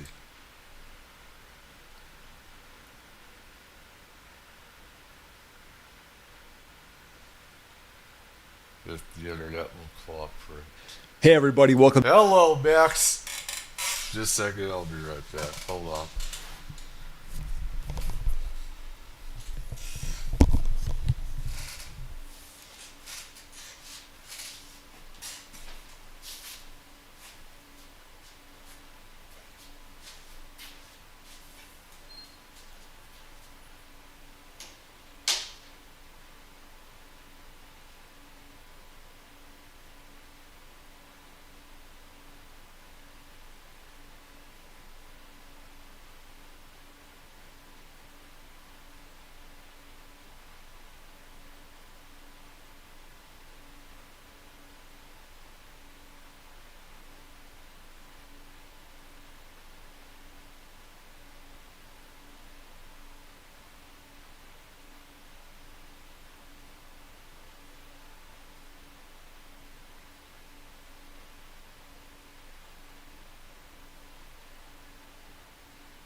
Now, I have seen quite a bit of this guy's videos. Max Afterburner, shout out. So, when I first saw this, I was excited. I didn't know it was based on his experience. Though, I'm glad he shared it. This is very interesting because some of his experiences I recognize some stuff. So even stuff that I call jokingly, some stuff that happened I call jokingly juvenile delinquent ETs, aliens or whatever that. Anyways, let's get to this. Welcome to today's video. My name's Ryan, Max Afterburner channel. Yes. For those of you who haven't been here before, I'm a former F-15E combat fighter pilot, F-16 Thunderbird pilot, and I haven't made a video about UAP experiences yet on my channel. And the reason why is because, well, I've been focused on other things, but also there has been a bit of a stigma for fighter pilots that have come forward and talked about these things. But obviously recently, over the last few years, I feel like that stigma has been removed. And now I'm ready to talk about it. I'm ready to tell you what I've seen, specifically with 2 different encounters. I wish I had footage of this. I don't, so sorry about that. Plenty of other videos that I have on my channel if you'd rather watch something else with actual footage from war zones, war stories, that kind of thing. But this one will basically be my personal experience, and I'll use some AI images to kind of recreate what I remember seeing during these UAP encounters. So I started out flying the F-15E. I went through Air Force pilot training. I got the F-15E, which is a 2-seat combat aircraft, and I flew that in combat. I flew over 70 combat missions. It was incredible. school. I would do it all over again. It was a wild way to live. It was a wild time. Yeah, I would but I love got it to fly too. close air support on 70 different combat missions. And then I've flown some of the never got fastest to do jets in the that. world and the I've most been around maneuverable flight jets in the flying, world, but- the F-16, and I flew precision stunts in the F-16 for roughly 3 years, 2 show season years, and then getting trained and then instructing. So last 6 months on the Thunderbirds, you're an instructor. So that's when I left the Air Force and moved into the Air Force Reserves. But these particular encounters are ones that I just wanted to share. I thought they're kind of cool. There's differences. They're very different, actually, the 2 encounters. And I think it's just exciting for me to be here with you all telling you about this. So I'll give my rendition of the story, and then you can make your own decisions as to what they were. So let's dive in. And yeah, I'll say I've flown in combat. I've flown in air shows all around the world. And still, these 2 flights are some of the most memorable flights I've ever had. So between the combat missions, the low levels, flying at 600 knots, 100 feet off the ground, I still remember these 2 UFO or UAP encounters just like it was yesterday. And I think that might be the case for a lot of fighter pilots. When you see something weird, something odd, there's something that's so different about seeing a UAP. It's so different from what we've studied. I spent hours and hours of my life sitting in vaults, studying the different threats I might see, the different missiles that might be shot at me, the ways that aerial combat would be enacted on me from Russia, China, around the world, thinking about these other nations' militaries that would go up against me. But I never thought about a UAP, what that would look like, what that mission would feel like. So during the encounters, it's definitely wild to just remember like a photographic memory. Like I feel like I don't have a photographic memory when it comes to most things. But when it comes to these missions and these 2 particular encounters, I feel like I can remember them with extreme detail. Yeah. So today I'll share both stories. And the first one is what I like to call a lightning fast triangle. And that is, it looked to me like a mini advanced futuristic fighter jet that was like a 3D triangle with kind of the front of it looking like an A-frame, but then being sleek and smooth in the front, and then having wings. So it had wings underneath the triangle and then a tail that went straight up. But the coolest thing about this probably is that I was doing a Thunderbird training mission when this happened. So we had flown our training mission, and for those of you who don't know, the Thunderbirds practice relatively close. Just real quick, I want to interrupt, but I have to. Where that's where you think it may not be a UFO, is where it has wings, and where it could be more of an unmanned aerial vehicle / drone or whatever. Because you think about something from a different civilization, and where it can go through time, space, bend and warp physics, that those things don't need wings or foils, stuff like that, rudder, any of that stuff, elevators, stuff like that, and everything to go up and down, back, forth, none of that. So I mean, that's just what I'm thinking weird. Close to Area 51. We practice out in the Nellis airspace. It's outside of Las Vegas. And there's lots of crazy stuff that's been reported out there. But this was interesting because it happened once we got closer back into base. So what the Thunderbirds do is as we get closer into base, we form up into a formation of 4 of us or 6 of us, however many of us are flying that day. And then we do what's called a Thunderbird pitch. You come in low, sometimes as low as 150 feet, 100 feet above the ground, and you do a pitch up in succession. And it looks really cool. So that's what we were doing this day. We were coming back in, and this lightning fast triangle blitzed past me as we were setting ourselves up on a final. So the runways in front of us, were setting ourselves up on a final. And then I just remember seeing this thing go massively fast past me. And that's different from the second experience that I'll tell you about. This first one, I could tell that this craft was moving completely opposite of the direction I was moving. And basically like it had done like an intercept or a dust off maneuver. So maybe this was like its way of having fun, saying like, hey, this should be Top Gun 3. You get dusted off by a UAP. It blew past, and it was kind of like breakneck speed. So I'm like, and I can remember kind of slowing down, time, like temporal distortion, and it was like super fast, and then ka-chink, like picture like ka-chink, ka-chink, ka-chink, ka-chink, and I'm seeing this thing like just a few milliseconds, felt like it lasted like 5 seconds, because I was so shocked by seeing the outline of this thing that it just made time slow down. It's the best way I can put it. And one of the also cool things about this is the paint job that was on it. It reminded me of something from like Monster Garage, where it was like a Cybertruck. Is what I would compare it to. It was silver that maybe made it look like it was machine welded together, but it was so futuristic looking that it also didn't make sense that it had welding on it, but it looked like it was unpainted. That's the best way I could put it. Silver, unpainted, shiny, reflective. Yeah, kind of like a Cybertruck. That's crazy. But also the fact that I was in tight formation, it was also another just shocker to me, because I couldn't keep looking behind me. I basically got those screenshots of it, ka-chink, ka-chink, ka-chink, as it's going past, and then it was gone. And I was like, oh, I really want to know what that is. But I was also looking at the jet next to me and staying in perfect formation position and making sure, we didn't bump into each other.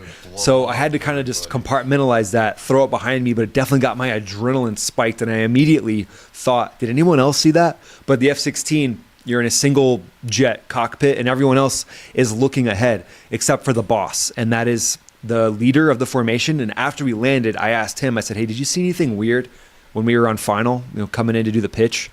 And he didn't see anything. So again, another situation. This is where I have to come in again, because I've had some UFO experiences where I've seen stuff and even had it on video or whatever.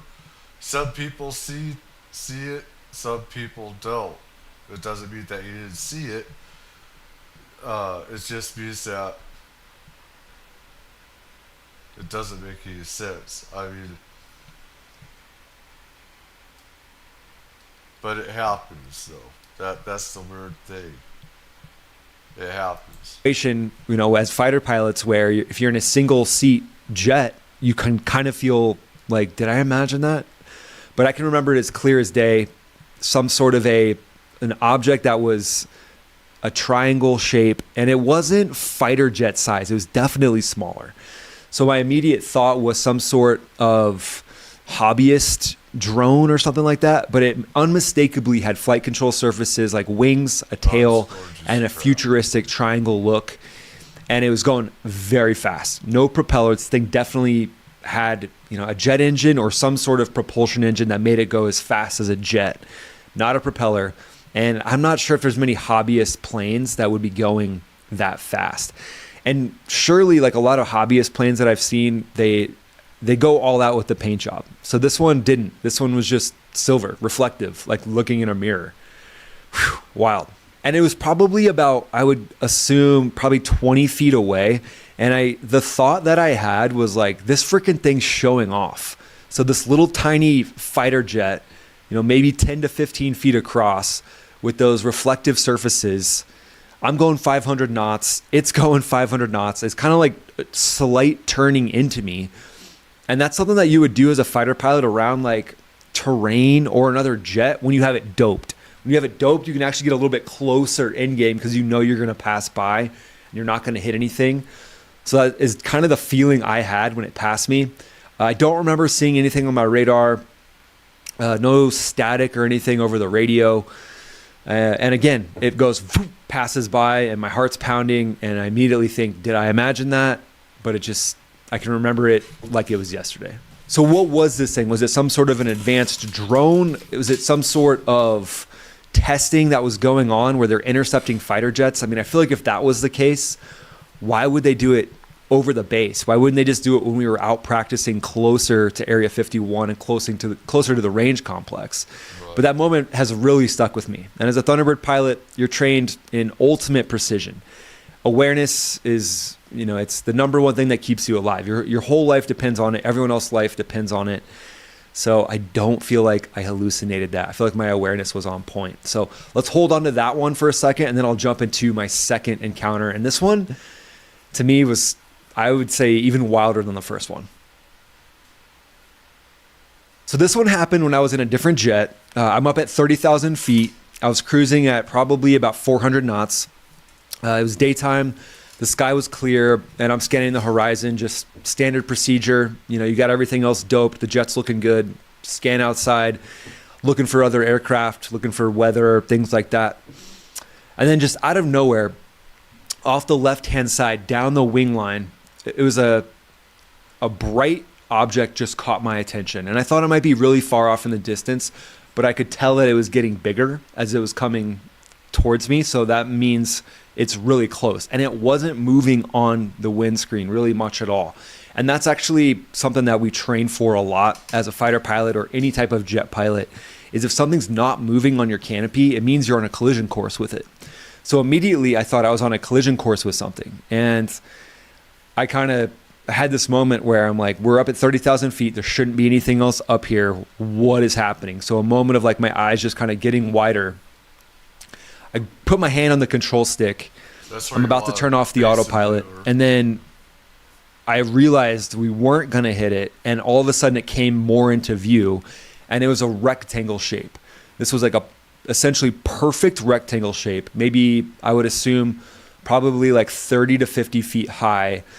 It was bright white along the outside edges, and it was like the outside edges were glowing. And then on the inside, it kind of got a little bit lighter colored, and it went all the way down to like a cream and then a clear center. So cream in the middle and then clear center.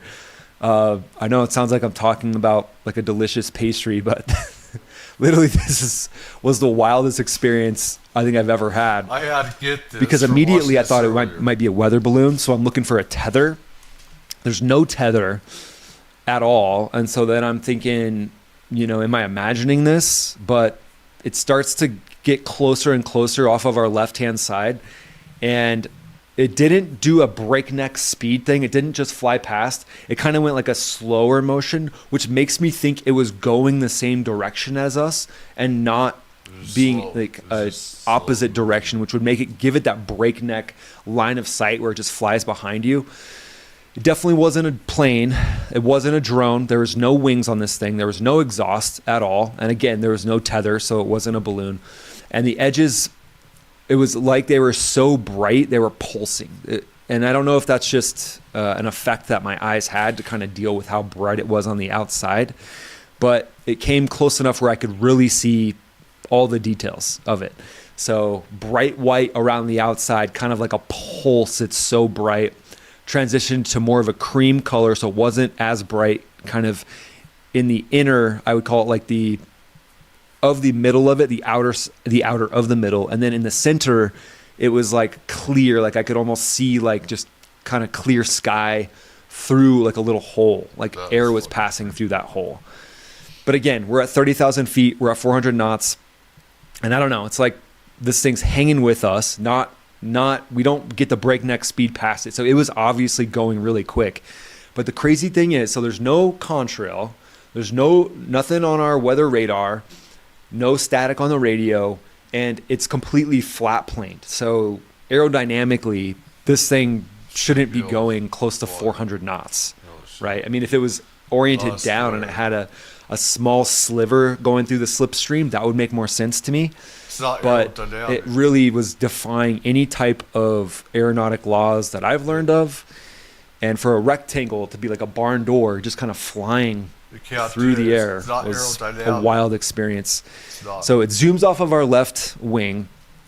So my training kicks in. The whole time I'm like dialed in on this thing, looking to see if it's moving. I could tell you, he didn't say it himself, but yeah, so like a door or something like that flying in the air like that, it's going to be tumbling like this. It's going to tumble. They can't fly in the fucking air like that.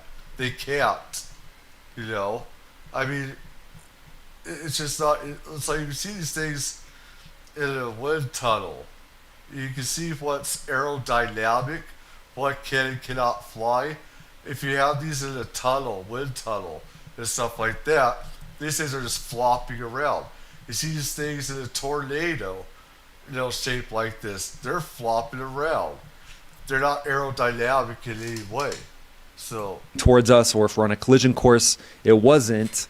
So we fly past it, check all the sensors of the aircraft. Nothing was off. Everything looked good. Didn't distort any of our electronics, nothing like that. And then since we're talking to air traffic control, I had to give a call to air traffic control. So I'll try to recreate what that call was. It sounded something like this.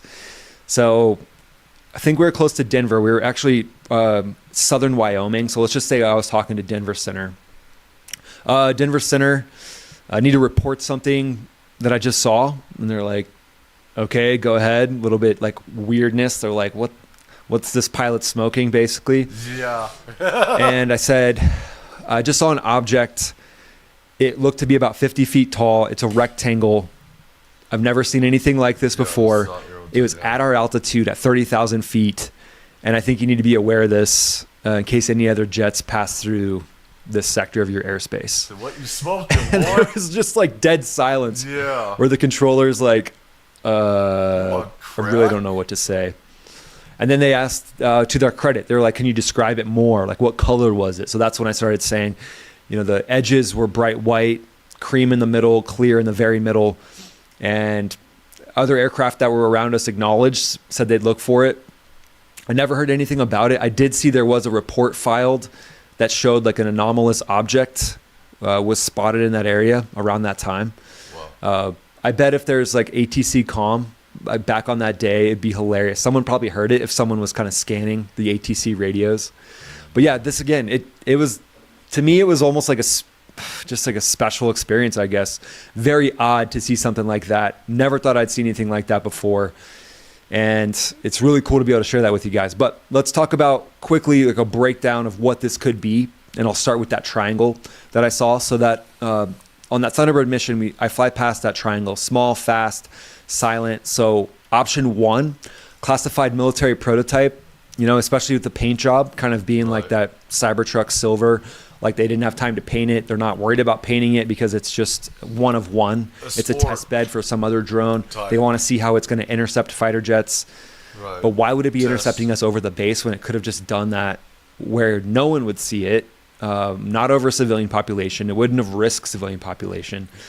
So who knows? Could it be like an X-47 drone? They're testing out the drones that are going to fly alongside the 6th generation fighter. It's getting so close to me. Maybe it's using AI to keep separation from me. So it's kind of a no-brainer that it will keep separation from me. So who's ever piloting this thing is comfortable doing that. Who knows? That could have been the case. Option 2. So let's say it's a foreign power, China or Russia, some sort of advanced program. But it doesn't make sense to me that they would get that close to a Thunderbird formation. Like, why a Thunderbird formation? All of our jets are... That's the thing. That's suicide. You don't want to waste your asset. Even if it's just to attack that, because where he's at near Nellis, Area 51, if I was a foreign power, which, like I said, they got satellites, they can see all of our installations, they can see all our secret places. The only ones that don't know what's going on is civilian people. They know all our secrets. They know all that already. They got assets in the air and stuff in space and everything. But, like he said, it makes no sense for it to do that. They're going to want to deploy it somewhere to spy over some sensitive stuff, not to go into a Thunderbird's, formation. Just waste money doing that. Make no sense. Even just to attack, it makes no sense. Classified. So if it's a special military program, why not get close to even F-16s that aren't declassified, or F-35s when they're out operating? And there's so many opportunities to do that. If you're sneaking in a drone next to fighter jets undetected, doing it to a Thunderbird jet just doesn't make a lot of sense. So then extraterrestrials, it's crazy to think about, but like in these two different situations, in one of them, I'm in a fighter jet in the Thunderbird situation. And so whatever appeared there was a little mini fighter jet, small little fighter jet. And then when I'm up at altitude, just cruising along, I was in a bigger jet. And that was kind of like a weird, like bigger UAP phenomenon. It wasn't a little fighter jet going past us. So it matched what I was in. It matched what I was doing, which is very interesting. So let's step to that rectangle, real quick debrief on that. So glowing edges, cream center, the clear spot, and then the speed, you know, a rectangle going 400 knots in the airstream, not getting pushed in any certain sideways direction or flopping or anything like that, just perfectly straight and aligned, like it's doing what it's meant. It's like, I'm supposed to be doing this. So weather balloons, I don't think it would have been pacing us as fast as this thing was. There would have been more of a breakneck speed because it would have been standing still, or it would have been in the slipstream, you know, moving with the air currents. It wouldn't have had that kind of sticking property as something's going a similar speed to you. And then drone, you know, drones don't really hit those speeds or altitudes without some sort of aerodynamic property that would keep it up there. Could it be optics, reflection? I mean, I've seen a lot of visual illusions, you know, flying in the desert, flying along lakes, flying with mountains reflecting off lakes, and I've seen a lot of different visual illusions. This one didn't look like that. You know, there was nothing that made me think this was some sort of illusion. It was clear as day. It was right down our wing line, 30 to 50 foot object. But let's say it's okay, what would it be if it was an extraterrestrial? So I'm a pilot, right? So I'm not a sci-fi dude. I've never been interested in sci-fi movies, really. This isn't something that I have fantasized or dreamed up before. But, you know, there's tons of UAP. This is how there's this stigma with UFOs, ETs, how people put it into sci-fi. The thing is, that's reality. They've been here forever. They've been here as long as we have. Had part in our creation, I believe, too. Is that they shouldn't be seen as such. And this is why people are afraid to talk about it, because of that stigma. That's just, you know, fake, a product of your imagination, science fiction. And it's really science fact and everything. These things are real and everything. You know, these are everyday things that's here.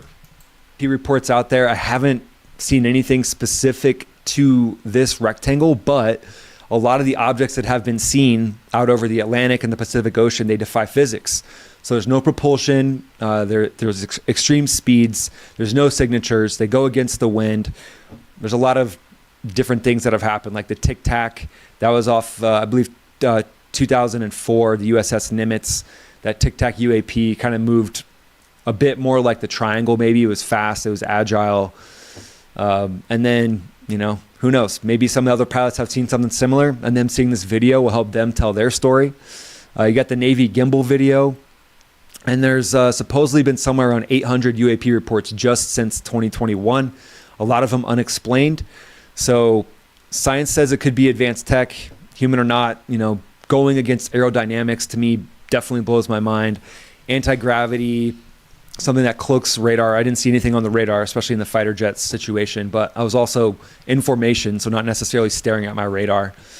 But I think it's just important for pilots to have these discussions, and I think it's healthy to raise these questions and share stories. So, you know, for me, if you're not revealing anything about national security, you're not, you know, revealing anything about classified information, then sharing these encounters is actually really cool. So thanks for giving me the opportunity to share these with you guys. What do you think it was? Do you think it was some sort of secret tech, foreign aircraft, you know, secret tech from the U.S., a foreign aircraft from some other nation, or something extraterrestrial? Go ahead. Thing, like I said last time, even though the audio wasn't working, is that I don't see this as a drone type thing, because as we see with our own fighters, and I could be wrong, because some drones look a bit weird, but we see that UFOs could also make themselves to look like these things as well. Is that usually if you go to Department of Defense and you submit for a contract of what, you know, they want built, you know, they want to look like a fighter, okay, a fighter aircraft. They don't like to have these weird shapely things, you know. it doesn't look as gorgeous as this, I believe this is F-15 here. Yeah, F-15. Not an 18, I believe that's an F-15. They want to look like something like this. They don't want to look ugly like a square. Because it's square. They want it to look beautiful, sleek. They have, that's the way that it is.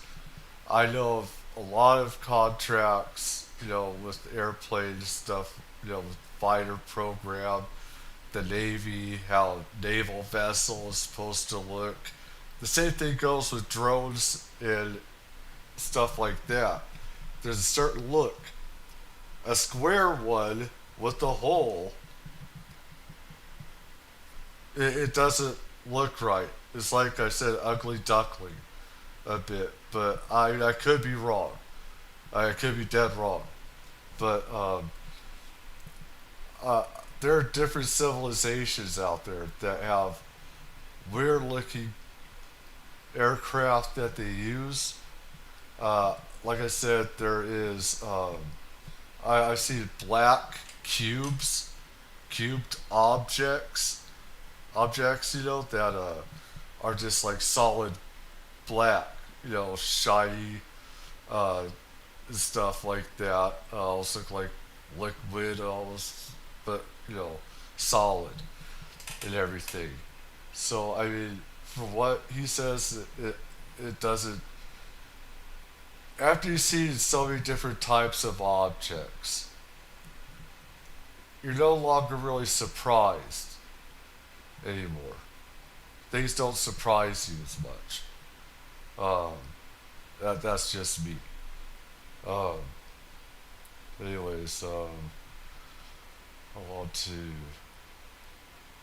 This is another hour long.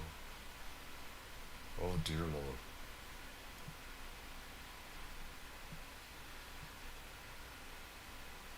Let's see. Yeah, so it said here, I need more of this. More UFO. It's UFO. I'm an OG. We always call it UFO. Like, they change the acronyms all the time. The Department of Defense and stuff like that tried to change UAP to another acronym. It's like, for me, it's always going to be UFO. So, it's like it triggers things me. But, anyways. Let's see.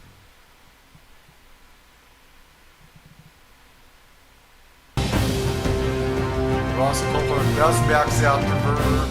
Check him out. Well, He's g'day awesome. and welcome back to Reality Check. I'm your host, Ross Coulthard. And what an intriguing week this has been. On the 6th of June, maybe we should call it Pentagon D-Day Disinformation Day, the Wall Street Journal published a story entitled The Pentagon Disinformation That Fueled America's UFO Mythology.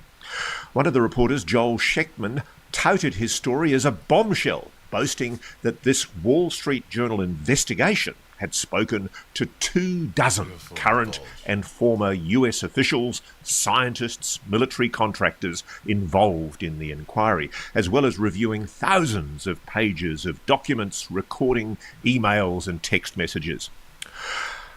I think this Wall Street Journal story will go down as one of the last gasps of the UFO UAP cover-up cabal's desperate attempts to put their finger in the torrent of leaks now threatening to expose their dirty secret. It's one of the daffiest, wackiest attempts ever by the national security state to explain away the growing evidence for the mystery of anomalous phenomena that is now being far more frequently reported in our skies.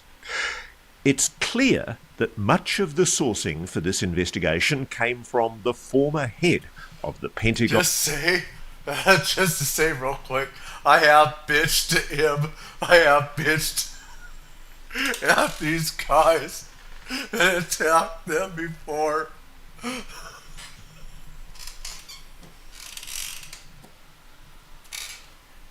I have. Oh my god. I have. And so, I'm glad you said that because I have attacked these people. And I said, what the fuck? It's UFO.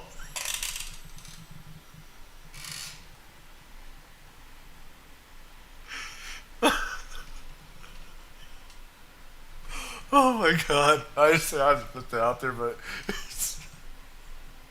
Don's UFO investigation efforts, Dr. Sean Kirkpatrick, the immediate past head of AARO, the All-Domain Anomaly Resolution Office in the Pentagon that supposedly investigates UFOs.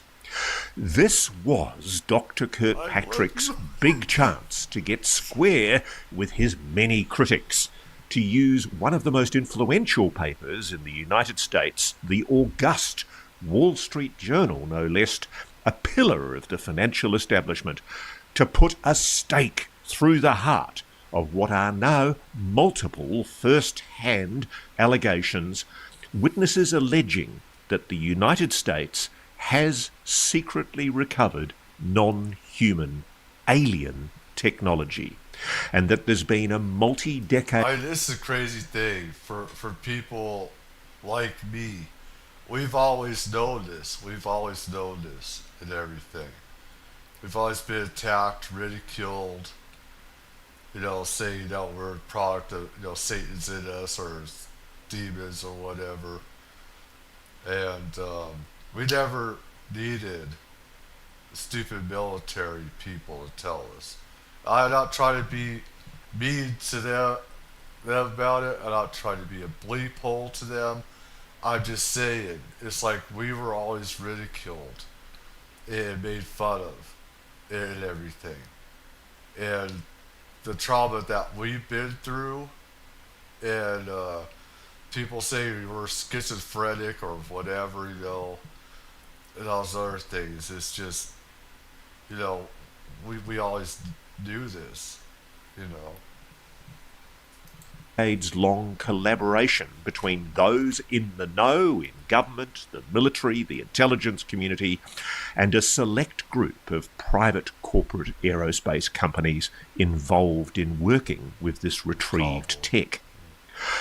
I don't think it's any coincidence that this dim-witted, moronic, block-headed Wall Street investigation appeared online at almost the exact time that another former senior Pentagon official entrusted with investigating UAPs, Jay Stratton, went loud and hard at the SCUAP conference at Huntsville with a detailed speech elaborating on past admissions he's made as a former director of the Pentagon's UAP task force that he is a first-hand witness to non-human intelligence. Quote, "I have seen with my own eyes non-human craft and non-human beings," says Jay Stratton. That's pretty definitive. You will never read that anywhere in the Wall Street Journal, which has made it very, very clear with this story that it is happy to be a craven, toady mouthpiece for the national security state.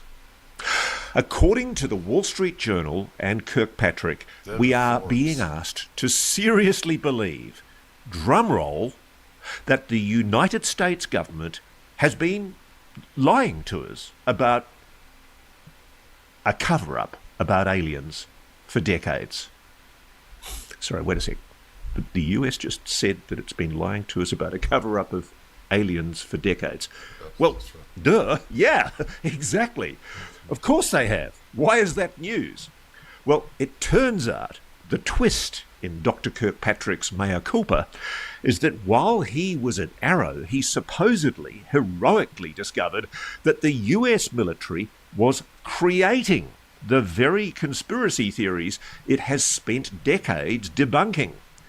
The way he told it to the Journal, new US Air Force officer commanders were indeed formally inducted into what was presented as a classified briefing about the US's possession of flying saucers.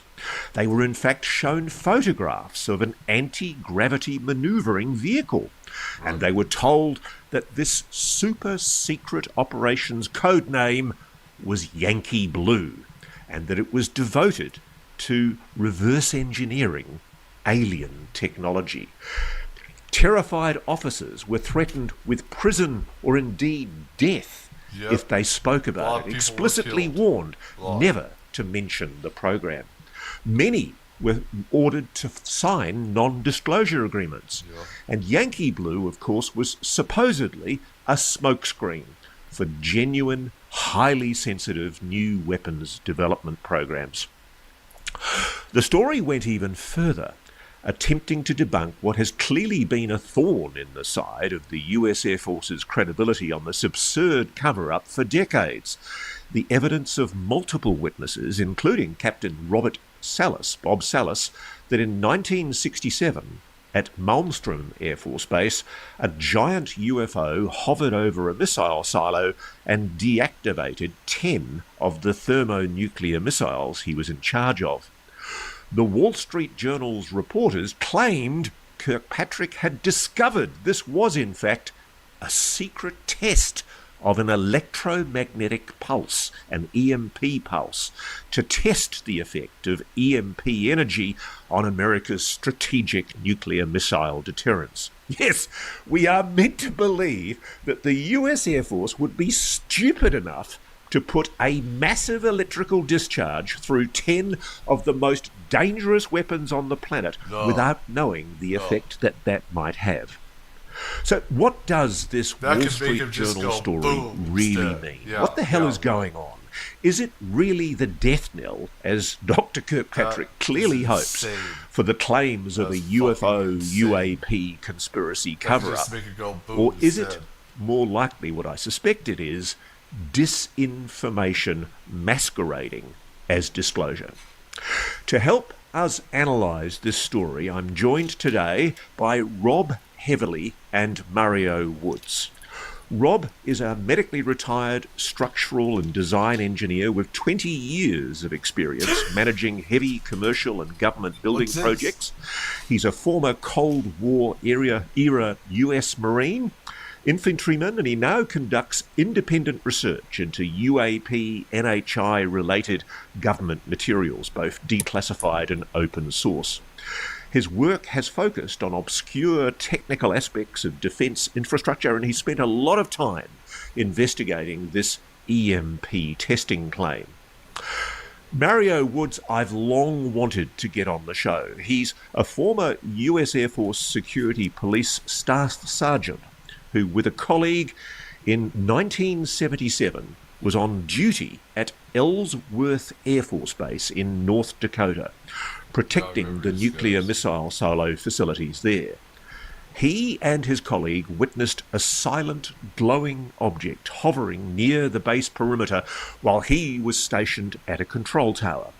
Shortly afterwards, with another policeman, he drove towards the hovering UFO, which was, he says, the size of a Walmart building and as long as an aircraft carrier. Mario witnessed beings and a strange ball-like object that shot around their vehicle. Both men suffered 5 hours of missing time, and they, and this is the most intriguing part, they and their vehicle were found parked on a dam way outside the base, 10 miles distant from where they'd encountered the object. The thing that's always got me was there were no tyre tracks around the muddy area around the vehicle. It looked like it had just been dropped into place.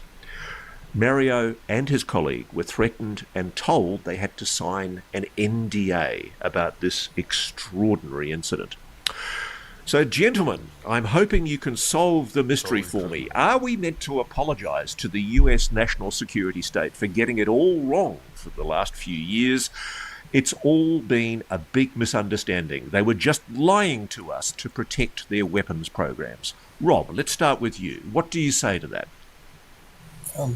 Addressing the Wall Street Journal article, from an engineering background, I recognized that the equipment that they profiled, I went searching for the document that they sourced that from, and it wasn't put out for contract until June of 1971. So the Maelstrom incident was in March of 67. So there's no way that that instrumentation could have been fielded and tested. So then Joel, when he was presented with these documents on Twitter, presented another document from what he thought was 1967, but that wasn't put out for contract until June 67, and the incident happened in March. So there again, the EMP testing didn't occur in the context that they stated, and it wasn't on a live site. So let me get this right. Mario, maybe you can help me here. As I understand it, the type of EMP, electromagnetic pulse testing, that the Wall Street Journal is relying on to support its contention that what Rob Salas saw wasn't in fact a UFO. It was, in fact, he didn't say he ever saw it. What he experienced was reports from above ground saying that there was a big hovering red orb object, UFO, hovering over his silo, and there were multiple people on the ground who were saying they could see this. Right. The explanation is that this was some kind of electromagnetic pulse test. What is required, from what you know now from the documents that Rob has been able to get hold of from the archives, which, as Rob has made the point, post-date, they didn't actually come into existence, this technology, until well after this incident that happened in 1967. Describe to me what would have been required to have been erected at the site for this, in fact, to have been an elaborate electromagnetic pulse test. Insane. Well, first, the actual size of what we're discussing here is tremendous. You couldn't have placed all that on 4 deuce-and-a-half trucks. It would have taken more than that just to get it to the fence line. Evidently, that object hovered over the front gate of the facility. Now, there you had 6 security policemen on duty. And I know one of them, the flight security controller, was extremely upset. So, but you also have 2 officers that are off duty, a chief cook and a facility manager. Gotta have a cook. In total, you have 6 security policemen, 2 officers downstairs, 2 officers upstairs, 3 more people. So you have, 11 people total, I believe. And for this thing to be erected. Before you get into that detail, so there are multiple first-hand witnesses saying... It'd have to be. It would have to be, yeah. So they're saying it wasn't an electromagnetic pulse test. There was certainly no briefing of an electromagnetic pulse test. That just couldn't take place. So much authority would have to be done. They would never do an exercise like that with active nuclear weapons in our arsenal. They would never do that at a facility like that, at Oscar Flight. They wouldn't do it anywhere. Yeah, and I know you guys... I mean, you might as well take a Seawolf submarine and put it at 200 feet and flash it and see if it destroys whatever it can do. Are you going to take that chance? No. I mean, it's equivalent. Yeah, so I know a lot of you guys who've had these experiences with UAPs at missile sites, you all talk. And so I know a lot of you actually got together and shared your information together. So you've actually spoken, I understand, to Bob Salas in your time. You've been able to hear his account. You've heard his account. You've heard the account of what people saw. Let's just deal with it very slowly. What do you think of the explanation that these people were all confused, that they didn't see what they say they saw with their A1 eyeballs, a UFO hovering over the site, that what they in fact failed to see were presumably some kind of concrete tower that would have had to have been erected to do this EMP test, according to the documents? There is no way an object or anything could be erected that size right outside of the fence line, right over top of the gate on that facility without being seen. And how long would it take to set something like that up? When you're pouring concrete, setting pillars, placing a Marx generator in line with whatever it's got to be done. I mean, I don't know the real designs of the whole EMP thing, but I do know from the weight, the size, and the entire texture of the whole scenario is just way out of context. It just would never, that could not happen on a missile site. Too many people are there to see it that are armed. I'm going to come to Rob in a moment. I want to go through the detail of what the documents from this EMP testing program actually show. But before we come to that, I want to get a clear statement from you, Mario, about the broad idea of what your training tells you about the implications of putting essentially a huge electromagnetic discharge through a thermonuclear missile site. In your wildest dreams, from what you know of how places like Malmstrom were run in those days and how you experienced it at Ellsworth Air Force Base, would the US Air Force, in your remotest dreams of what was possible, have ever, without knowing about the consequences of what would be involved, put an electromagnetic discharge of that magnitude through something as grave as a multiple thermonuclear missile site? No way. They're just absolutely, in no way will they ever do that. Joint Chiefs of Staff, whoever would have to approve that or even think about it. Further, it couldn't be erected in a half hour. It would be seen. Believe me, that would be a real serious threat without any communication whatsoever to the on-duty people. Rob, would it not have been an absolute gross dereliction of duty for any senior officer in the US Air Force to have endorsed any kind of operation like that? And should there not be now an inquiry into the grave implications of the fact that, according to the head of the Pentagon's UFO investigation program, we are being asked to seriously believe that the US Air Force did one of the most reckless things in world history. It risked the deployment of multiple thermonuclear missiles in the mid-1960s by putting a massive electromagnetic discharge through a nuclear missile site. Isn't that the most significant admission if what Dr. Sean Kirkpatrick is saying is true? Yes, because there's no precedence to testing live ICBMs, armed warheads, with an EMP pulse to just see what's going to happen if we spark this off. The mock-up alone required 5 towers with 2 footings each of 3,200 pounds of concrete with anchor bolts that would have. They assembled the A-frames on the ground and then erected them. So they're 1,000 feet long, 30 feet in diameter with each hoop on each frame. So that would have taken days for the concrete setup. It required cranes to lift the A-frames into place. And you're talking about 1,000-foot system. And then this giant Marx generator that has a maximum of 60 feet above the object that it's being testing on. And that's just complete gross dereliction to try and live test a nuclear ICBM site of 10 warheads. But Rob, the Wall Street Journal reporter promised us that he'd gone through... What I think they may have used for a chain reaction, I don't know. If it's energy-based, too, it could cause an opposite reaction that would just make them blow up as well. If we're using EMP... If it's not done the right way, it could make an opposite reaction to it.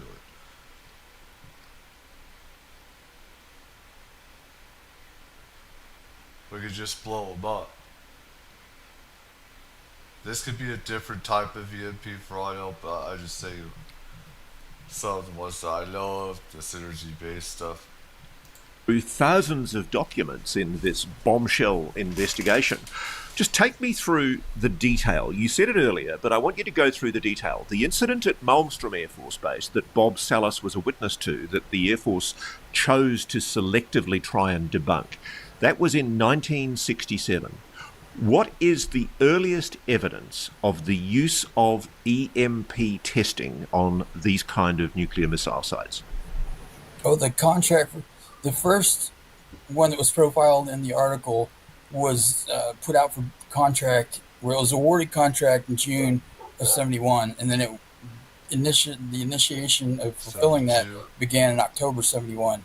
So when he was presented with those... 4 years after Malmstrom is the first ever recorded incident in the US Air Force documents. And more importantly, these are the documents that Mr. Shetman from the Wall Street Journal chose to rely upon in order to make the assertion that this was an EMP test, didn't he?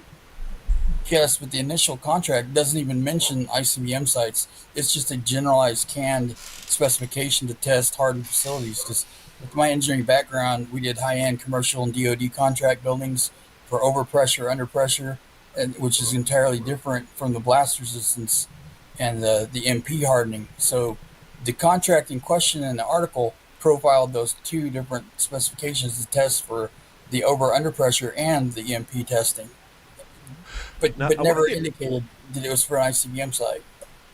And so to get it very, very clear, the documents which well post-date, the years after when they were first initiated, one, the contract didn't contemplate thermonuclear missiles being used in such a test at all. That would be grossly irresponsible. Yeah. But more importantly, it didn't begin until years afterwards.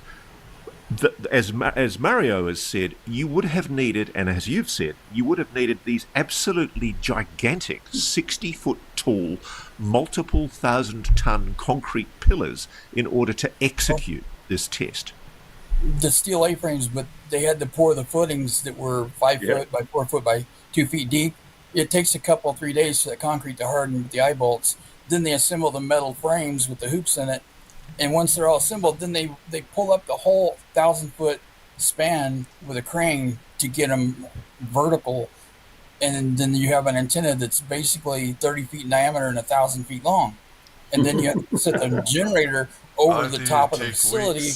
This huge multi-story sized generator that has a maximum of 60 feet above the facility.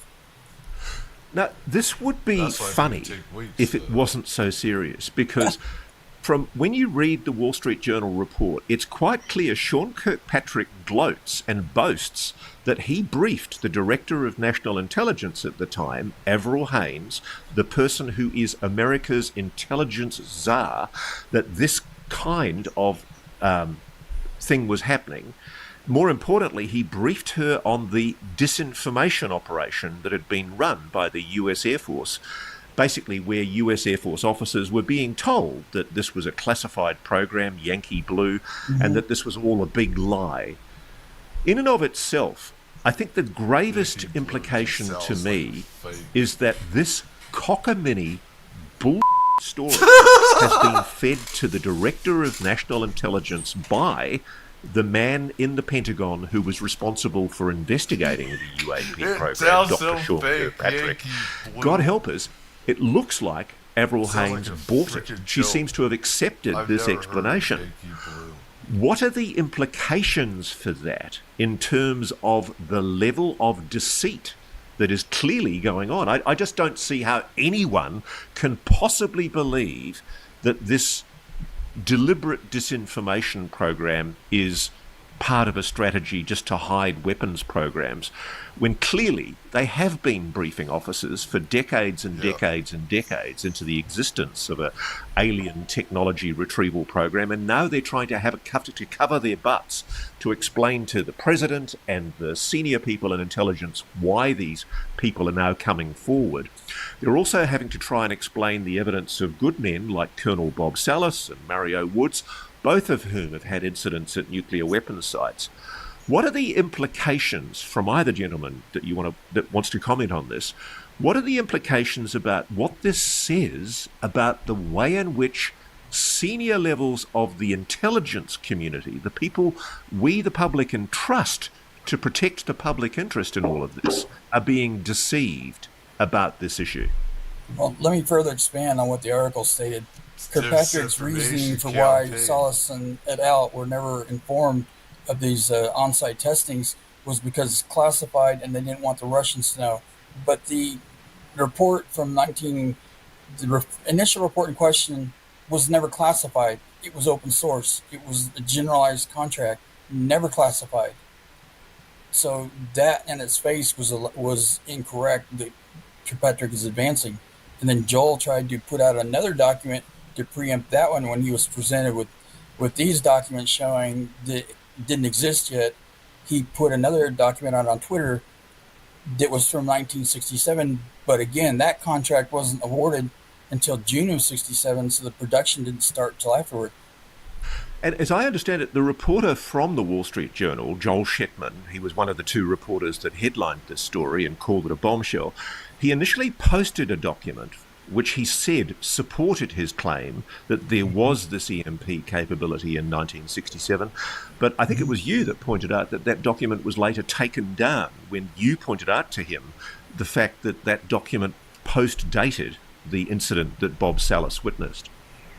Yeah, initially I thought it was taken down, but I think it was the algorithms in Twitter kind of moved it off to the side somehow, where it wasn't discoverable every time I went looking for it. But still, the fact remains that was put out for contract in June '67. The incident happened in March '67, and that was for a proposed ICBM system that didn't even exist and never was produced. This was the Minuteman system. Yeah.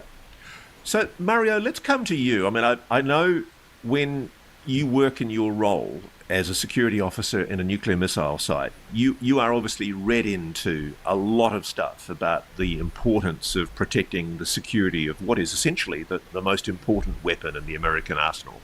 It's a thermonuclear weapon. It can essentially irradiate hundreds of square miles of Central America. And so, you've got to be very careful with these weapons.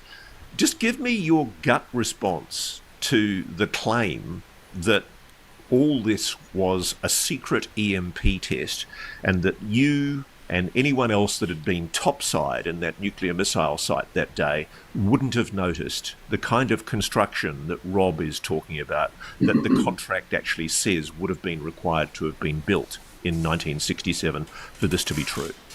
Ross, in South Dakota, we've seen buffalo coming from 20 miles away. You're on high prairie land, and it's flat, and your fence line is the highest thing around you. The state tree is a Maubell telephone pole, and it's on a road somewhere. There is no way that anybody could approach us from any direction. These facilities are built to fight from. That's why, lights emanate, project outward. Your fence line is secure, barbed wire at the top. Everything is secure, but the main objective, for one, is to keep those guys in that capsule safe so they can turn those keys if necessary and fight off whatever we can to survive or anyway. We are there to protect that resource, and we will do anything in order to do so. And it's not just us. We pick up a phone or a direct line to Wing Security Control that's back at a major base. You've got a 6-man fire team coming out in a helicopter, a QRT. You've got armored personnel carriers coming. You've got everything coming. Nothing is going. These guys could not do that. What has been described. There's no possible way.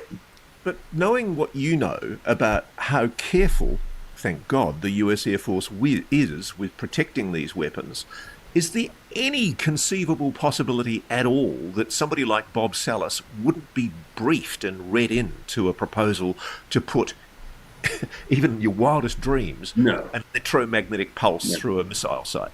I often look, he and I, we have like a communion thing because he was an officer in which I protected, not him per se, but many others just like him. And I wonder, being that he was a deputy down in that capsule, and I've been down there, I've been in the capsule and it's secure. And when they close that plug, you hear the vacuum and you're in a capsule.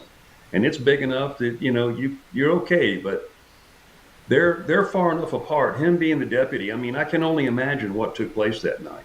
He gets a call from upstairs from the flight security control, and they say, "Sir, we've got something out here. We can't figure out what the hell it is. And it's glowing, it's huge, it's over our fence line, and we don't know what to do with it." And at the same time he gets that information, all of a sudden, his annunciator panel just starts blipping off, and that's directly related to his rockets that are out there miles away. The rockets are not where you are. You live at a launch control facility 3 days at a time and off for 4. I think they were 2 on, 2 off. I'm not sure, something like that. But there is no way, him getting that information, what went through that man's mind? And I often think that because I knew a lot of those officers, we played ping pong together out there in the sites. We had a little gym set up, it's not just go out there and you're just gung-ho dude. You have fun while you can. You read a lot. You play backgammon. You hit ping pong. You read. There's all kind of things to do. Of course, we only had 3 TV channels back then. But what I'm saying is, I wonder what went through his mind when that flight security controller called him. And mind you, that FSC had to already notify Wing Security Control. So it wasn't just Lieutenant Salas in the capsule. There was also a captain down there, and he tells who that captain is. So with what was going on in his mind, how many hours passed when he came up that elevator for relief? Now there's 2 other officers upstairs, so they had to know what's going on too. It wasn't just surprise. I mean, he got told and saw what he saw. He said the flight security controller was curled up in a chair. I believe it because I've lived it. But you're quite clear that there is absolutely no way. I mean, one of the things I do admire, I've actually toured a nuclear missile site in the United States, and I can remember the degree of security that we went through. Delta 1 in South Dakota, yeah. What do you think about the sign on the door? It's the whole place is just terrifying. But the thing that really impressed me, it's a Domino's pizza sign. It says, let's see, delivery within 30 minutes or less, and the second one's free. And they paint it on the whole blast door. Yeah. You can't miss it. They got free Domino's pizzas for years when they put that on there. Yeah. Sure. We used to get free. Yeah, no, that's all right. That's fine. But the thing that really blew me away was there is just no way that you would surprise the earnest young officers that are trusted with this incredible weapon with any kind of surprise. Everybody has to know what's happening. The degree of briefing is intense. Rob, can I come to you for a moment? I'm interested in drawing you on the motives. Like, what do you think of the broad claim that is being made by Kirkpatrick and presumably a whole lot of people on background, including, by implication, Susan Goff, the Pentagon's PR woman, who's been one of the mouthpieces for the disinformation coming out of the Pentagon on this whole issue. What do you think of this explanation that essentially this has been a decades-long disinformation operation to protect sensitive weapons programs? I actually think there's some truth in that they have used the UAP subject to try to obscure stealth programs like the SR-71 and then later on the 117, all of the new stealth planes that have been developed. But I do not accept that, from what my witnesses are telling me, that this is the full explanation for what took place. What's your take? Well, my understanding is it's illegal to perform information operations or PSYOPs on the American people in contiguous United States. And it's Susan illegal, Go but they is do it all the public time. affairs officer, but she was also a colonel in PSYOPs career in the Army. So this is what she does for a living. And she helped write the plans, and she argued for a domestic information control. I understand there's legitimate concerns to mass black projects, but this is a continuation of trying to discount the UFO part of it. Topic is anything other than mundane. And if there's nothing there, why are they going to such great lengths to discount it? Why wasn't the acting director? Just to bolster what you're saying and referring to here, we're talking about Executive Order 12333, which essentially came out of the Church Commission in the 1970s, and it was essentially an order from the president that the United States intelligence community is not allowed to conduct intelligence operations against the American public, and that includes disinformation. So, to make your point very, very clear, you have a former officer, or actually a serving officer in the US military, Susan Goff, in the Pentagon, supporting a claim being made by a civilian officer in the Pentagon, Dr. Sean Kirkpatrick, that there was a disinformation operation, a lie, where officers were induced to sign NDAs under threat of death if they revealed anything about this secret Yankee Blue program, which, according to Dr. Kirkpatrick, was a cover for secret weapons programs.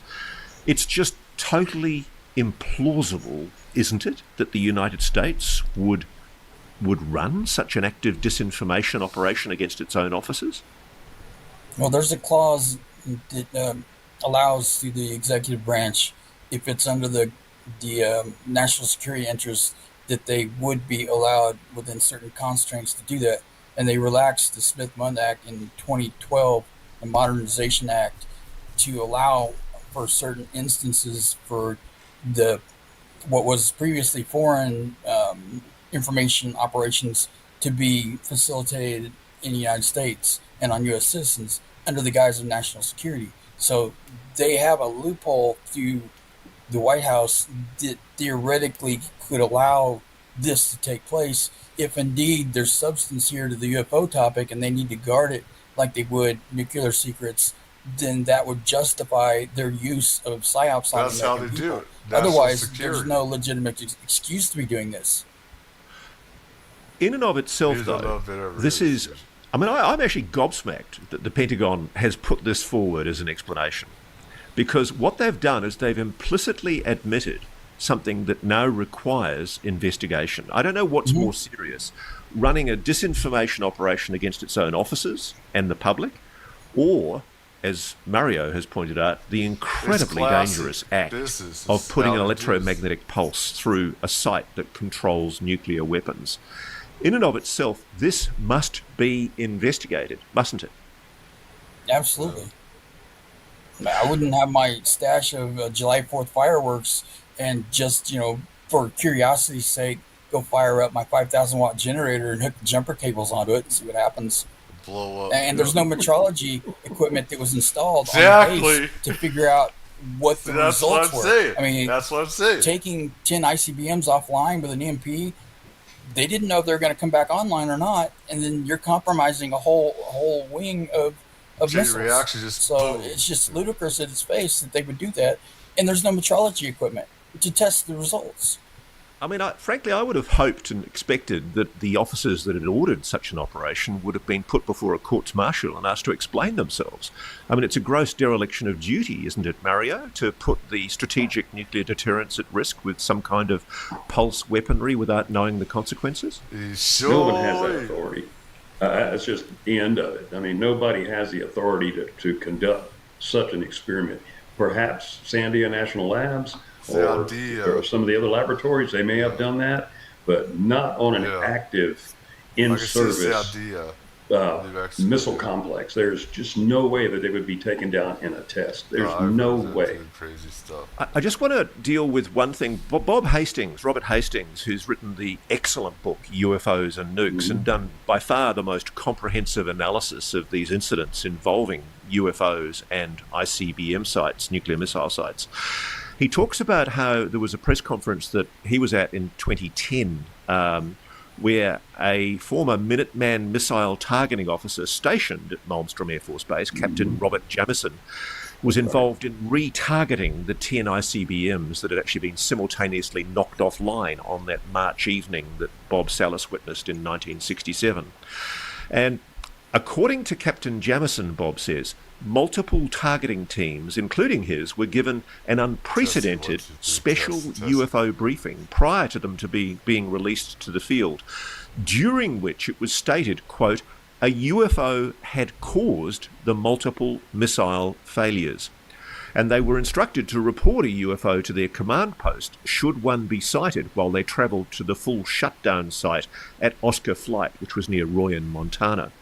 And they were further instructed that should a UFO appear while they were on site at one of the launch facilities, they were to quickly enter the silo and close the personnel hatch. So do you find it at all plausible that the team that was being sent in to repair these missiles after they'd been knocked out by what Bob Salas says was a UFO, not an EMP pulse, do you find it plausible that the US Air Force, after conducting supposedly an EMP test, would then send in a team without properly briefing them about what it was that had been done to those missiles?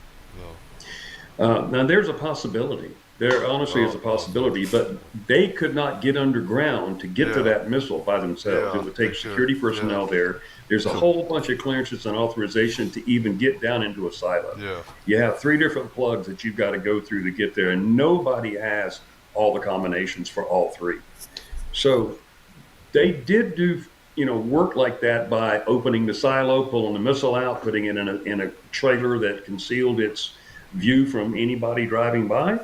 And it was shielded from what I understand, and work was done inside these trailers. You can Google those trailers if they carried them, and placed the missile back. I don't know if that could be done or not, but just the security measures to get to and from, and then you said to close a personnel hatch. Well, there's a whole lot more to it than just closing the door. Rob, why the hell have they come out now with this dopey, daffy, block-headed explanation for the cover-up. Why? It's the stupidest thing I've ever seen. All it's going to do, surely, is blow up in their face because, as members of Congress have indicated, they're going to be very, very aggressively investigating the UAP issue over coming months. Well, we walk this back to David Grush's testimony, the whistleblower that was the most senior whistleblower ever on this topic, in July 26, 2023, to Congress, where he testified that there's an illegal off-book SAP program that is retrieving and reverse engineering UAP. And with him being a staffer now with Burleson's office, I think there's momentum gaining to where and the FBI now is coming online, where I think the DoD is starting to lose control of this narrative. And I think they're afraid that the truth may come out, and they're trying to do damage control and throw everything they can at it to try and suppress it at 11th hour save, to keep their programs under wraps. Because let's just say that there is legitimacy to this topic, and we do have craft and bodies and reverse engineered tech, that would be exponentially higher state secrets than the nuclear secrets would be. So they're going all in to try and keep this concealed, and it's been such a decades-long secret. Even the senior commanders and such don't know anymore that these exist. But the thing I find most sinister about this is, according to the article, one of the people that was fed what I suspect is a disinformation line from the Pentagon was the Director of National Intelligence herself, Avril Haines. And we've got Tulsi Gabbard now in the DNI role. Do you think Tulsi Gabbard is going to buy this explanation if she's offered it by the Pentagon? I don't think so. There's not been any documentation to support any of the assertions in the Wall Street Journal or the narratives that the PAO office through Susan Go and them. Where she goes, nothing has been publicly documented. And Kirkpatrick said he briefed Avril Haines in 2023 on the Yankee Blue program, and with the NDAs that they had to sign for life, or they'll get executed supposedly with a hazing ritual. But there was nothing in the official report. And if this narrative is true, then why isn't the existing director of Aero out acknowledging this instead of the former?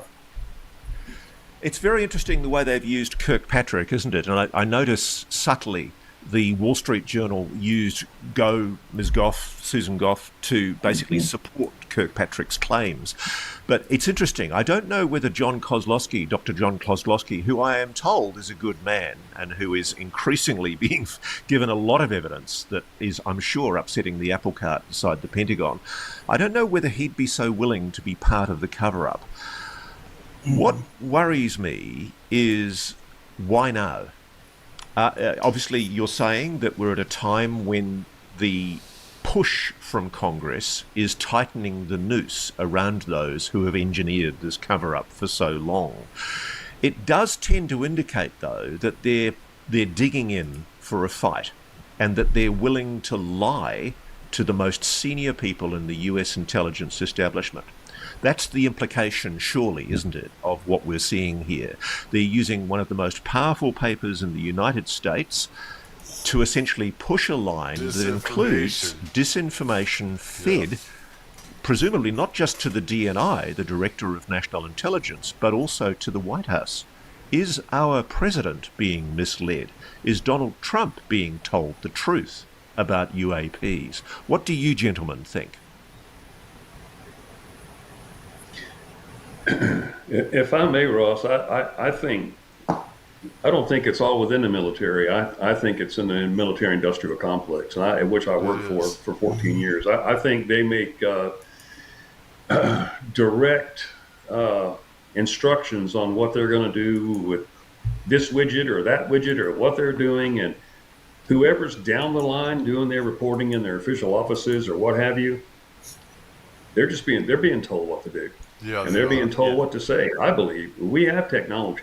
There's no doubt in my mind, because what I saw was technology that we can't even imagine yet, and I can't imagine the rest of it. Well, Mary, I can't let you go without. I can't let you go without you telling me some of your story. What did you see that night? Well, a craft, honestly, the size of a Walmart building. And it was like a red, white, yellow plasma sitting 5 to 10 feet on top of a blast door, 1 o'clock in the morning on November 5 missile site. We got the call actually at about 12:05 p.m. that night, or a.m. that night. And we responded. We were at November Control, which is 7 miles away from November 1. And travel time was about 15 minutes, and this thing was a sit-4, so it was a 2-pronged alarm, just real quick. Upon departing the site, I had seen this thing earlier that night and flipped facility lights at it. I didn't know what it was. I thought it was B-52 bombers doing low sortie flights. Was it a solid object? Was it a hard object or just a plasma? Well, I didn't see any tail section. I didn't see any type of portholes. I saw no fins, controlling surfaces whatsoever. It was an absolute sphere, as if it was on fire, or like if you see a welder's light and that plasma effect off of it. There's something in the middle of it, and it's huge. It was just gargantuan, and it displaced the atmosphere. It took the air away. It put a pressure on mine and my partner's chest. It felt like I was being pulled up into the back seat of the vehicle. Wow. And this all happened within a few seconds on the site arrival. And we pulled up at a 45-degree angle, 60 to 80 feet from the gate at November 5, which is still there today. I didn't know what to do. I mean, the words just can't even come to your mind. And I literally grabbed what I thought was a mag light, but of course they didn't make them commercially till 79. I've been corrected. 77, I have a 3D cell aluminum light. I pulled myself up on the windowsill. I had a mitten on this hand, on my left hand, and I didn't have anything on my right hand, so I could activate the flashlight. And I just went across the blue bubbles of the vehicle, and why I flashed the lights at it, I flashed my flashlight at this gargantuan thing. I don't know. But the same thing that I'd done at November Control. When I pulled people out there, Michael Johnson out there to see this thing. And, but the next thing I know, I slid down on the seat, and this black ball about 6 times the size of a beach ball, it just came out of nowhere right down in front on the hood of the truck, and had no words for it. It had vents all the way around it. I don't know. It was just so fast, and they went straight up, straight down, around the left, around the right, came back, and it was gone. Then a smell just simply overtook me that smelled like shrimp, like iodine. I was raised in Tampa, Florida, so we used to always fish. I smelled this shrimp smell just really strong, and I thought, what is that? And at the same time, as I was sitting in the seat, when I flashed that flashlight at it and I sat down in the seat, I told Michael Johnson, I said, it's going to be okay now. Why I said that, I don't know. But it seemed as if everything in that vehicle was just slowed down to nothing. I could see particles, and because it was so illuminated inside the vehicle, I could see like particles coming out of the vent work of that F-154 pickup truck. That was our response vehicle. Security police standard pickup truck, 2-wheel drive. And then that smell.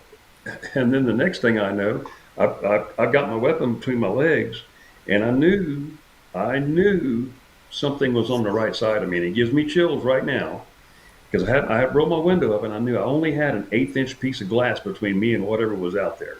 Even though some kind of being, some kind of non-human 4 of being. them, yeah, 3 small and 1 tall. So I've seen them too. I've smelled them and I've seen them. And I know exactly what they look like, and I do have some drawings of them. And believe me, it freaks me out right now. It really does. And it's very difficult because I couldn't talk about that in my debriefing. And in my debriefing, I told the commander every single thing, but there's so much more to it. We really need to discuss it. This takes a while, and I'm sorry it does. But that's the last thing I remember until I woke up. We were in total light, super light, and all of a sudden, the next thing I know, I pop my eyes open, and we're in total darkness. And I told Michael Johnson, I said, where the hell are we? What's going on? Because we were just at November 5. And I reached down and grabbed that door because he wasn't talking to me. I didn't know what was wrong with him. I hadn't figured it out yet. And I had bunny boots on, rubber boots, that for cold. It was 9 to 13 degrees that night. So the ground was frozen, some snow on the ground. And I stepped out in mud on my right foot. And I go, what? I said, what the hell? And then the radio cracked a laugh, and it said, wing security control to November 1. And I said, are you going to get that? Thinking he just wasn't been talking. he was completely frozen to that steering wheel, Ross, completely frozen, eyes open, breathing. I mean, it was the strangest thing I've ever seen in my life, a human being lock up like that. And there was a white wall. And you were 10 miles from where you'd been previously. 9.5 miles. His vehicle was sitting facing out on a single lane beside a concrete wall at the reservoir. That's and the there back was no side trucks. of the. So he was pointing out. Yeah, it was pointing the only way it could exit. You couldn't have gone in there with a 2-wheel drive vehicle and turned around. And behind me was a slough, but I didn't know what that white wall was, because as far as I could see behind me, because it was dark, and as far as I could see in front of me, it was a white wall, but it was at an angle. And as it got lighter, it occurred to me, I said, what time is it? And I looked at my watch, and it was like 6 a.m. So we'd arrived at the site at 1 a.m., thereabouts, and next thing I know, it's 6 a.m., and I can't get Michael Johnson to talk at all until they're looking for us. So you got 5 hours of missing time, and you have no recollection of what transpired between the moment when the object clearly engaged with you and when you found yourself waking up at the dam site 9.5 miles distant. Correct. Until hypnosis, and that put me in AFib. So if people tell you that they can't be hypnotized, don't believe it, because right now I'm shaking. But until I was hypnotized, and that was Robert Hastings and Jared Tarvell took care of that for me and arranged that. He's my mentor. When was that, Mario? 2017, 2018, I think. I can't remember, but I have a copy of the DVD until I did it again in 23. Mario, can I ask you this? You're clearly being gaslit by your own government. I mean, that's the thing I find so shabby about this is... It gets a lot worse. If I told you the personal outcome of all this, you wouldn't believe it. You just wouldn't believe it. And I mean, if you're enlisted, it's one thing. If you're an officer, it's another thing. And you ask anybody in any service, will tell you the same thing. The way you're treated is directly related to where you're an officer or you're enlisted. And Tulsi Gabbard or anybody can't tell me any different. She was an officer, and she would be handled completely different than what I was handled in my partner, Michael Johnson. And we've been looking for him for 47 years. A lot of money's been spent trying to find him with no luck. Rob searched for him. I've had all kinds of people search for him. There's even been paid investigators looking for him. And he told me he lived in Chicago, or his parents did. He was single when he came to mine and my wife's apartment in Rapid City. And I was at Ellsworth in South Dakota, not North Dakota, by the way. And you and your wife had a conversation with Michael Johnson, your colleague that night, who basically confirmed the experience. Yeah. And she recently did that also on with a podcast that I did on Limitless podcast. He communicated with her and she talked about that. But can I just ask you this? I'm trying to get a bit of the emotional thing for you. You've had your credibility attacked for year after year after year because you've stuck to your story. You've basically said, in the face of skeptical debunkers, including this latest one in the Wall Street Journal, you've stuck to your story that you were in some way taken, that you were moved by some kind of perhaps non-human intelligence that night. What does it feel like to be called a liar by your own government? You know, they've done about their worst, so I don't really give a damn what they do any longer. I pay my taxes, I work a job, I'll be 70 in September, and I hope to retire by next April. I want to race my RC cars, go to the range all the time and shoot like I do fish and enjoy life. I don't really care what they do, what they say, I don't really care. Congress calls me or not, they have twice, but they've never gone through with it. You know why? Because they have to get the pedigrees and the degrees out of the way first. They cannot deal with first-hand experiencers. Name one that they've dealt with. None. Am I right or wrong? No, you're absolutely right. And this is the thing, they can't deal with that. Yeah, this is the thing, Rob, that I think is absolutely fundamental to this lame attempt in this Wall Street Journal article to debunk the whole... I asked Kirkpatrick, I challenged him. I said, you sit me down and talk to me any part about anything that you want to ask me that happened that night, and I can tell you. Through hypnosis, I can tell you more. Through the secondary hypnosis with Yvonne Smith in LA, I can tell you a whole lot more. And I have marks on my body. That night I was burned on the top of my face, on top of my head right here, and on the back of my hand, which the flight surgeons took samples off of me, and Michael Johnson. The other thing, you heard of Rick Doty? Yes, I know of Rick Doty. I'm not quite sure whether to believe him or not. No, I hear you. I hear you. And it's a very hard thing. Well, he lives in my history. And he lives in my history as that day in Colonel Spraker's office that I was taken by Master Sergeant Gray to the SATAP building in Ellsworth Air Force Base, an hour and 15-minute ride back from November Control. When I walked in or reported in, had to be the very formal way, knocking on the door frame, the whole 9 yards, pronouncing myself and everything else. He was sitting at his desk. I walked in, saluted, stated my name, everything else about me. Rick Doty was the junior officer in OSI sitting next to a Captain Jack Reed. Then there was a man in a tweed suit, then there was a deputy base commander, and then there was Colonel Spraker. And then it started right there. So I was told by somebody who's very credible to me and I look up to that it may have been a time during his career where he was just starting out and perhaps he didn't embellish on anything that, which came later as he was kind of known for. So that's the way I have to take it, and I can't do anything about it. It took me 5.5 years to get an email from him, and now we email once in a while, and we were also on a podcast together. So Doty's admitted that he was there that day, that he met. Yeah, that's correct. He was tasked with getting our medical records from the flight surgeon's office.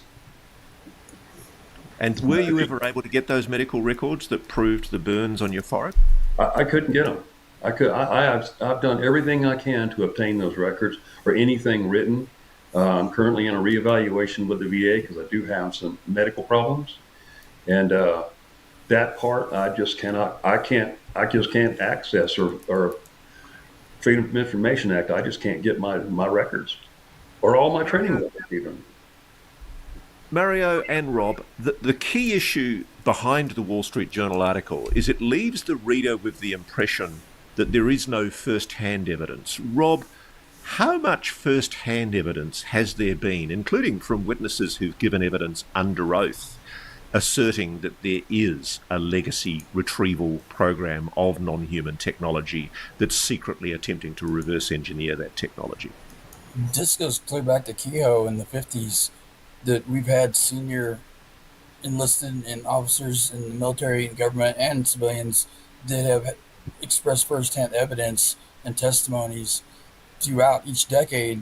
This is cyclic. I mean, David Grush was not the first senior intelligence person to come forward with this, and he was able to state later in 23 with Charles McCullough in a BBC interview that he had indeed seen firsthand evidence of some sort to prove this. So it wasn't the Wall Street Journal is trying to frame a narrative, reverse engineer it, that this is all a small group of people within the government, the DoD, that have constructed a false narrative, and it's all circular reporting with no supporting evidence that they have amplified through the decades to this culmination of what they say is this hazing incident of Yankee Blue or whatever they call it, to completely delegitimize all the sincere efforts, suffering, and everything that all these people have testified for. But we've got the serviceman from Rendlesham Forest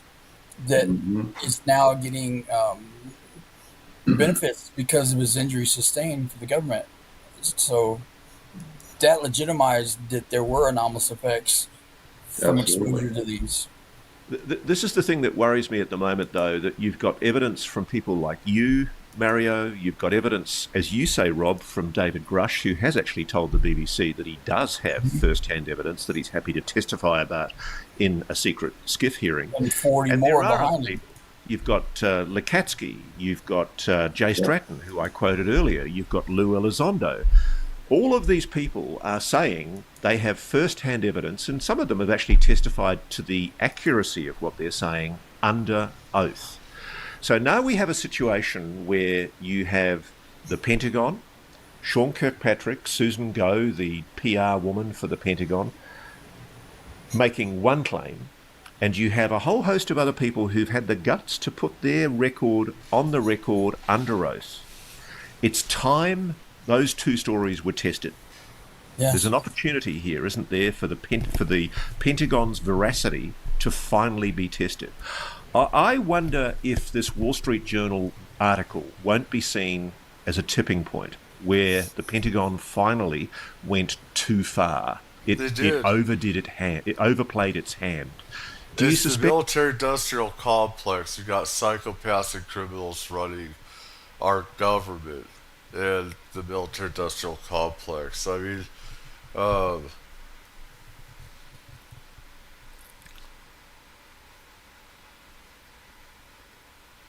don't know if the truth will ever come out. The bad thing is people easily forget the truth. They easily forget the lies of our government and politicians and everything. And how easily this can all be swept under the rug. We must force the truth out however we can. And get rid of the government.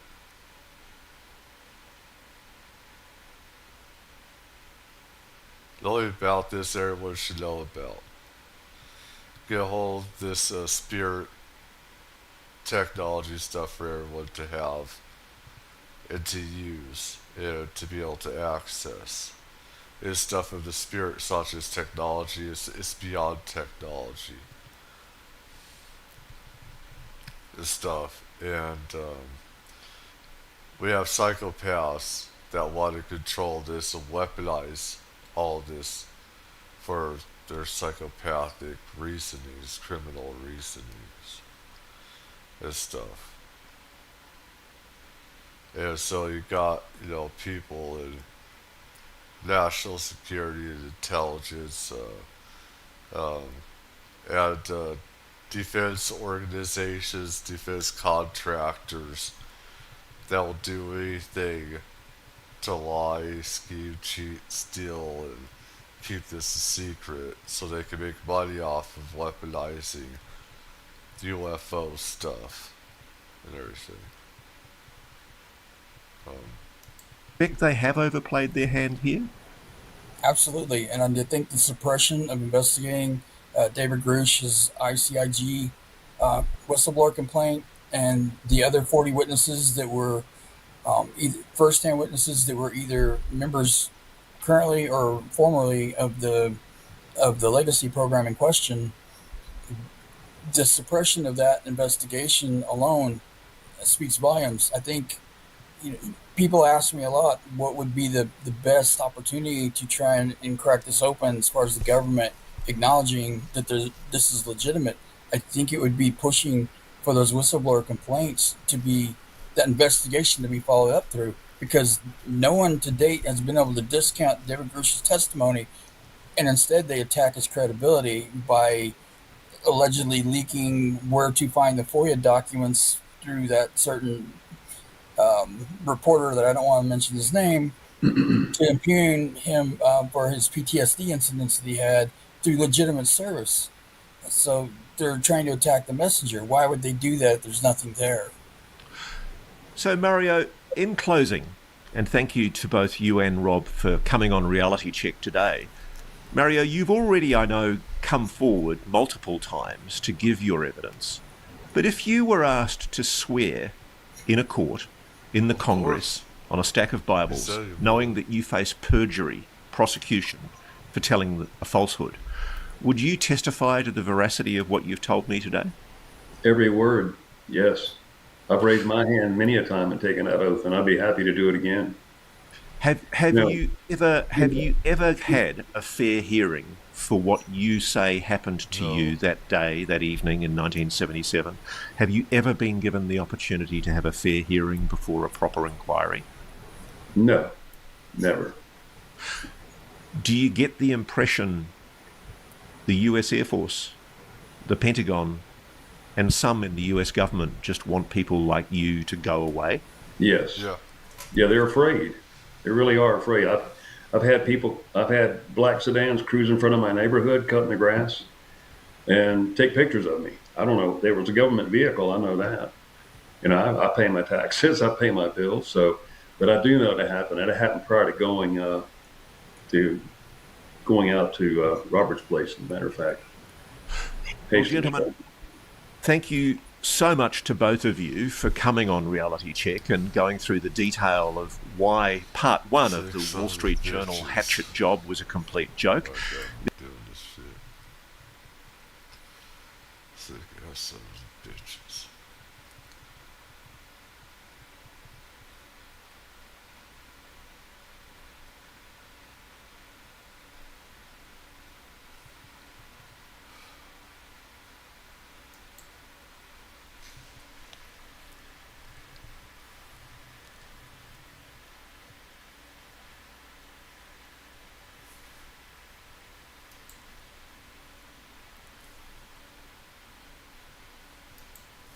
Get this real quick, this screen back up.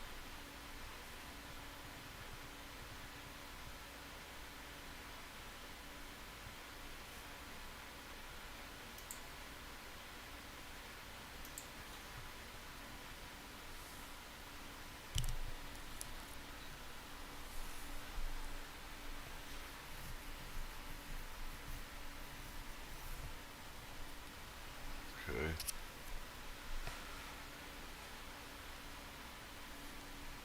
Let's see what.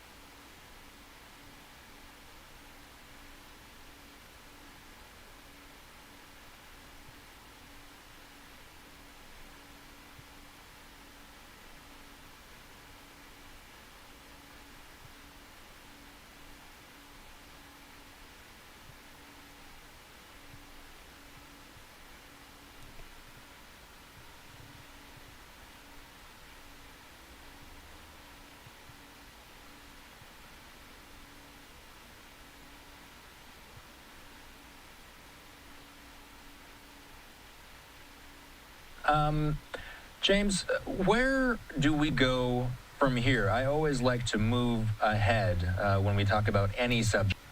How'd this happen? 24 hours on Iran. Be wrong. That just, wow, they all ended.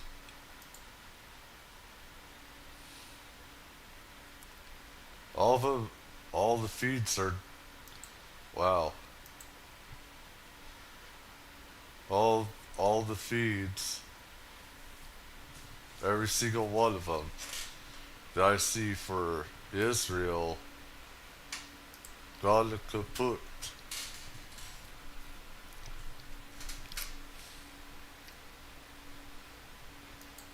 With farmers and others in the hospitality industry. That's a huge change. And it seems to me that I think he was becoming. All right. I think that's it. Anybody that comes in, I hope everyone has a good morning and night wherever you are.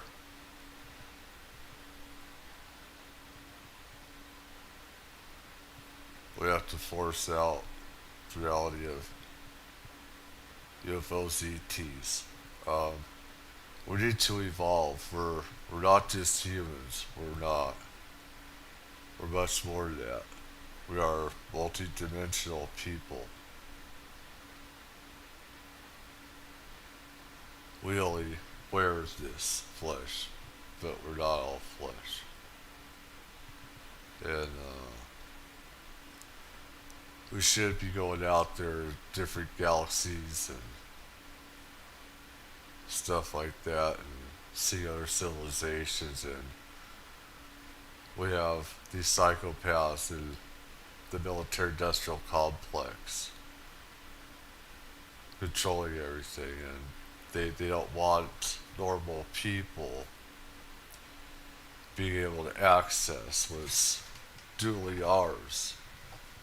What we have a right to see, what we have a right to access, and going off planet and see other civilizations, learning, evolving past our humanly limits.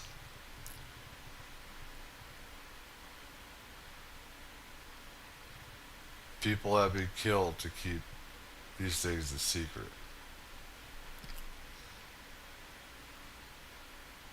I've been through a lot of hell myself, a lot of abuse and everything. Everyone have a good morning, night, wherever you are.